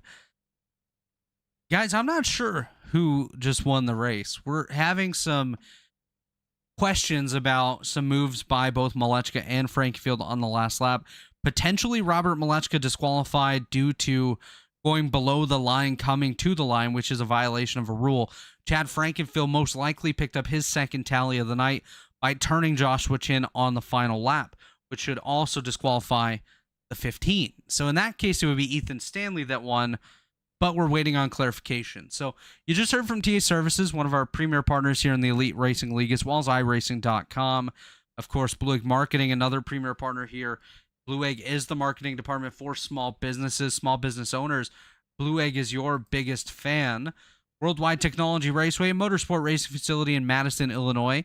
Home to a 1.25-mile oval, 2-mile road course, quarter-mile drag strip, and a state-of-the-art karting facility known as the Kartplex. Check out Worldwide Technology Raceway today. Of course, IndyCar1909.com. IndyCar past, present, and future, our race sponsor tonight. And Warriors for Peace, a foundation promoting peaceful change in the world to honor the beautiful life of Jack Shockley. Check out warriorsforpeace.org for more information. We're going to bring in Chris right now and see if he knows what the heck is going on. Chris? Well, right now, the unofficial results are going 15-91-41. I believe there was a tally handed to the 15, and he is arguing the tally. So that has to be reviewed by the admins. And so I believe right now, as it stands, and until it's reviewed. Let's talk to Ethan Stanley here. We're going to go ahead and pull him up. Ethan Stanley, you got a copy? Yes, I do. Congratulations on finishing wherever you finished tonight. Why don't you walk us through that race? Yeah, that was insane. Just a lot of back and forth, trading spots to gain time. It was a lot of fun, but just really stressful racing. Yeah, definitely stressful indeed. We saw lead changes probably 4 or 5 times every single lap out there. I think most drivers in the field led at least one lap, led at least 2-3 times. And from the driver's seat, how fun was that to do, and how tiring was it as well, being a full-length race? Well, it's fun when you're in the top 5. When you're further back than that, there's so much dirty air that it's just rough. But I had a great time. It was definitely, like I said, stressful, but yeah, takes a lot out of you. Absolutely. I'm going to hand you over to Chris Wright. And again, we don't know where you finished, Ethan. Based off I'm going to go ahead and say Ethan's going to get the win here. I know we're going to end this In my broadcast opinion, with I the should 15. too. Well, In my opinion, 'cause the like, it's 15 should over. get the second tally because he wrecked the Josh Chin car at the end. And Yeah. Malechka getting disqualified for going below the line. So, congratulations on the victory, Ethan. I'm going to hand you over to Chris. All right. Yeah, so I'm pretty sure you're going to win. I think that tally's going to come back. We're going to end the broadcast probably with the 15 as the winner. Yeah, but stay tuned to just Elite everybody listening, Twitter. it's going to be Ethan, You know, if Chad wins, it's rigged. especially since he wrecked Chin there, and Chin would have gotten the win if it was the other way, I guess, right? Yeah, that's not the one he's protesting. So we'll see. But anyway, so I got a question here, and it is, how clear was it pre-race coming into tonight to not go below the white line? Because it seemed like Robert did it without missing a beat. So was it pretty clear early on that you guys couldn't do that? Yeah, they were talking about it in qualifying and how they couldn't enforce it really, but you know it's still there. We've always had the rule in the IndyCar series. Same with the stock car series. You don't necessarily need it in IndyCar. Oh, sorry, redacted car. But yeah, it's a rule. It's there. Feel bad for Robert there, but he did make the mistake. And so take us through your race. You managed to miss all the wrecks, dodge all the chaos, have a shot there at the end. You come off of turn 4. I'm not exactly sure where you were running. A wild last 300 feet. So take us through that ending and the strategy to be able to dodge all the chaos. Really, there was no strategy in dodging the chaos. It was just be lucky, don't get caught up in it. At the end there, I just tried to slipstream as much as possible. I was a little bit farther back and just had to get the momentum. I got a little bit of like a kind of a side draft at the end. That got me ahead of Butch. But yeah, I'm just happy to finish one of these races, really. If it's in the lead or not. You know, like half the races so far this season, I've crashed out or something's happened. Well, Ethan, before we let you get out of here and celebrate your first or second, It'd be the or first third, IndyCar win. whatever position you're going to end up with here, because I think you said that Chad's tallying the first tally, or arguing the first tally, not what happened at the end, correct? Yeah, I guess so. So we'll give you a chance to shout out your sponsors and thank yous for whoever might be helping make this happen. Yeah, just a big shout out to Blue Egg Marketing and iWraps. They're on my Cup car, but not the Indy car. Yeah, just big shout out to them, and you know, shout out to you guys for doing the broadcast. This is a pretty long race. Shout out to everybody for being mostly civil during the race, and just Mostly. yeah, thanks to everyone who makes it happen. Well, congratulations on wherever you finished, Ethan, and we'll see you next time. Yep, see you next time. That was Ethan Stanley, our finisher here tonight. And now we're going to bring in Butch Davis, another finisher. He definitely finished on the podium, just not sure which step. Hey, Butch Davis, you got a copy? Yes, sir. Well, congratulations on wherever you finished in this race. Maybe second, maybe third. Definitely not fourth anymore, so we know that at least. Why don't you walk us through your night here tonight? You started in 10th, worked your way up to the lead a couple of times. You were outside the top 10 a few times, and able to work your way up to a podium finish here at the end.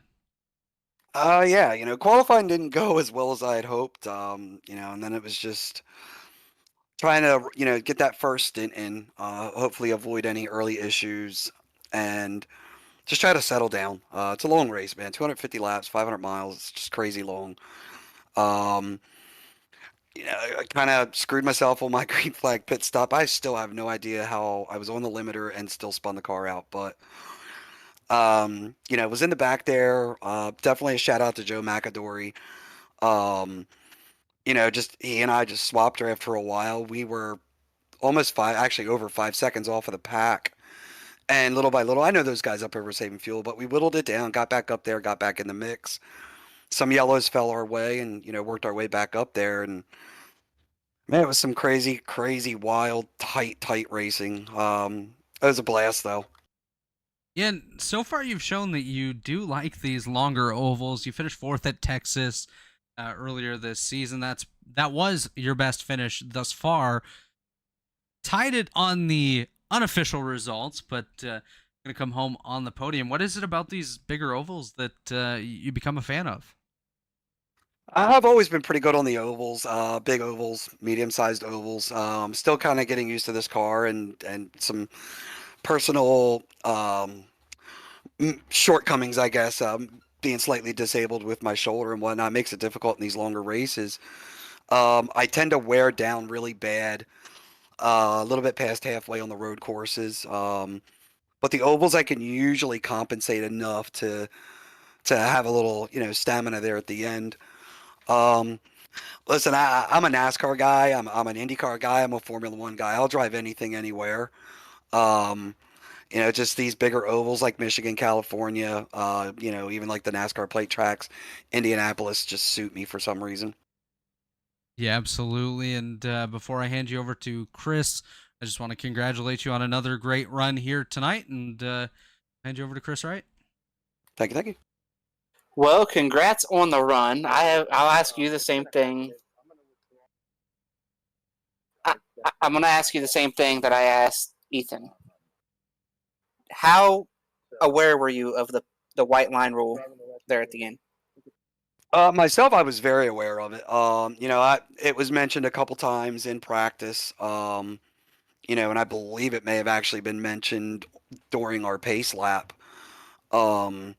Yeah, I've run in leagues where, we've done that, where, don't go below the white line. I understand the reasoning why. I know they do it in real life, but in the sim world, it's just added danger that doesn't need to be there. It causes a lot more wrecks than it creates excitement. That's my opinion. So I don't have a problem with not going down there. Would it? I mean, yeah, I hate it for Malechka.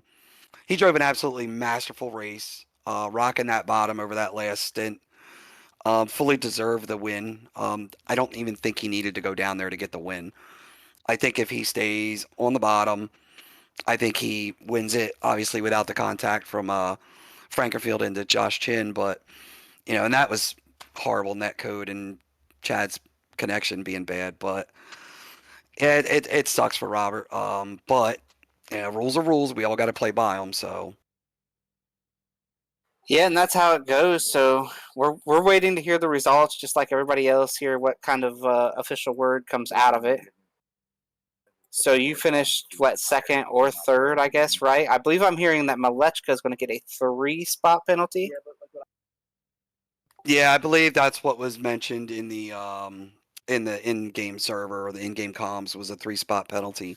And hey, if I stay P4 and he drops 2 spots and he stays on the podium, that's cool.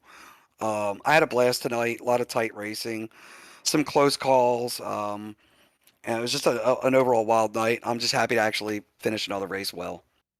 Yeah, and before we let you jump out of here, I'm going to ask you if you got any sponsors you want to thank or shout out you want to give, and go celebrate the end of this race. For 499 miles, we thought we had a good look at things, and man, that last 300 feet or so got pretty crazy. Yeah, it did. Definitely want to thank all my teammates at FBR Motorsports. Chris Samard, Mikey Bourne, Chad Simpson, and all the guys that don't run in this particular series. Thank all those guys for all their support. FBR Sim Rig Accessories Creation Studio. Samard, I got it right. Also want to send a shout out to Darren Ganji over at Sim Motion. Always been a big supporter of ours at FBR, and want to send some love out his way. Thank you guys up in the booth. You guys do a phenomenal job, even with the shortcomings that we're stuck under with no video. So just want to shout out a thanks, man. Well, congratulations on your finish here tonight, Butch, and we hope to see you next time a couple spots further up on the podium. Thank you, gentlemen. I'm going to keep trying to put that STP up front as much as I can. Absolutely. That's all we can ask. That's Butch Davis, our podium finisher tonight. Well, Chris, looks like we're coming to the tail end of tonight's broadcast. Why don't we go ahead? I got it. I got something for you. What we got? Chad has withdrawn his appeal. It is going to be Stanley, Butch Davis, and Robert Malechka as the top 3. I thought you said Malechka got a 3-position penalty. So that would drop Malechka to 4th. I'm just telling you what is coming through right now. That is Chad. He's not good at math. All right, so Malechka maybe got 3rd or 4th. Anyways, why don't we get some Stanley and Davis as 1-2 is it looks like that's set in that's stone. solidified. At least we got to talk to those guys. Chris, why don't we get some final thoughts from you here tonight in Michigan? Well, like I said there, we had a good read on what was going to happen. I thought when they took the white, I didn't think anybody was going to be able to pass Robert. Then from pit entry to the start finish line, everything changed. So that was wild. I'm baffled by the way that ended. Can't believe the way that it ended, but the race was great. We got to see some green flag stops, got to see some different strategies. I would have liked to have seen maybe another set or two of green flag stops, but nonetheless, it was a great race here for the Open Wheel Series. And I've had a lot of fun getting to call these races this season. I keep thinking that's my last one I'm going to get to call, and I keep coming back up here with you, Bobby. So I guess at this point, I'll see everybody next Thursday and next Monday, and tune in. Should be a great show. And next Tuesday. Don't forget Tuesday. But yeah, no, it was a good night here tonight at Michigan. A great race all around. Lots of great driving throughout the field and drivers putting it all on the line for victory. And that's what happened at the end. We had a couple incidents that came down late to shuffle the order up, but Ethan Stanley picked up a win over Butch Davis and either Robert Malechka or Adriano Pinero. And we're going to another oval next week, and then we'll finish it off at another oval. Actually, we won't be back next week. We're off next week, so we'll be back in 2 weeks' time at the Charlotte Motor Speedway for round number 11 of the season. That will be the penultimate round of the season, and we may see a shakeup in the points as well, but that'll just about do it for us here tonight. I have to send a shout out to John Cutlip for his work behind the scenes, Dave Huckleberry, Chad Frankenfield, everyone here at the Elite Racing League and the Elite Racing Network. Got to thank you, Chris, for stepping in tonight, and everyone for tuning in at home. Hopefully you stayed with us throughout this one, and hopefully one day we get back to showing you the pictures of these cars live on the screen. But on behalf of Chris Wright, my name is Robert Hill Jr. Thank you for joining us tonight. We'll see you Sunday night with the Stay Tuned Truck Series here live on the Elite Racing Network. Have a good night, everybody.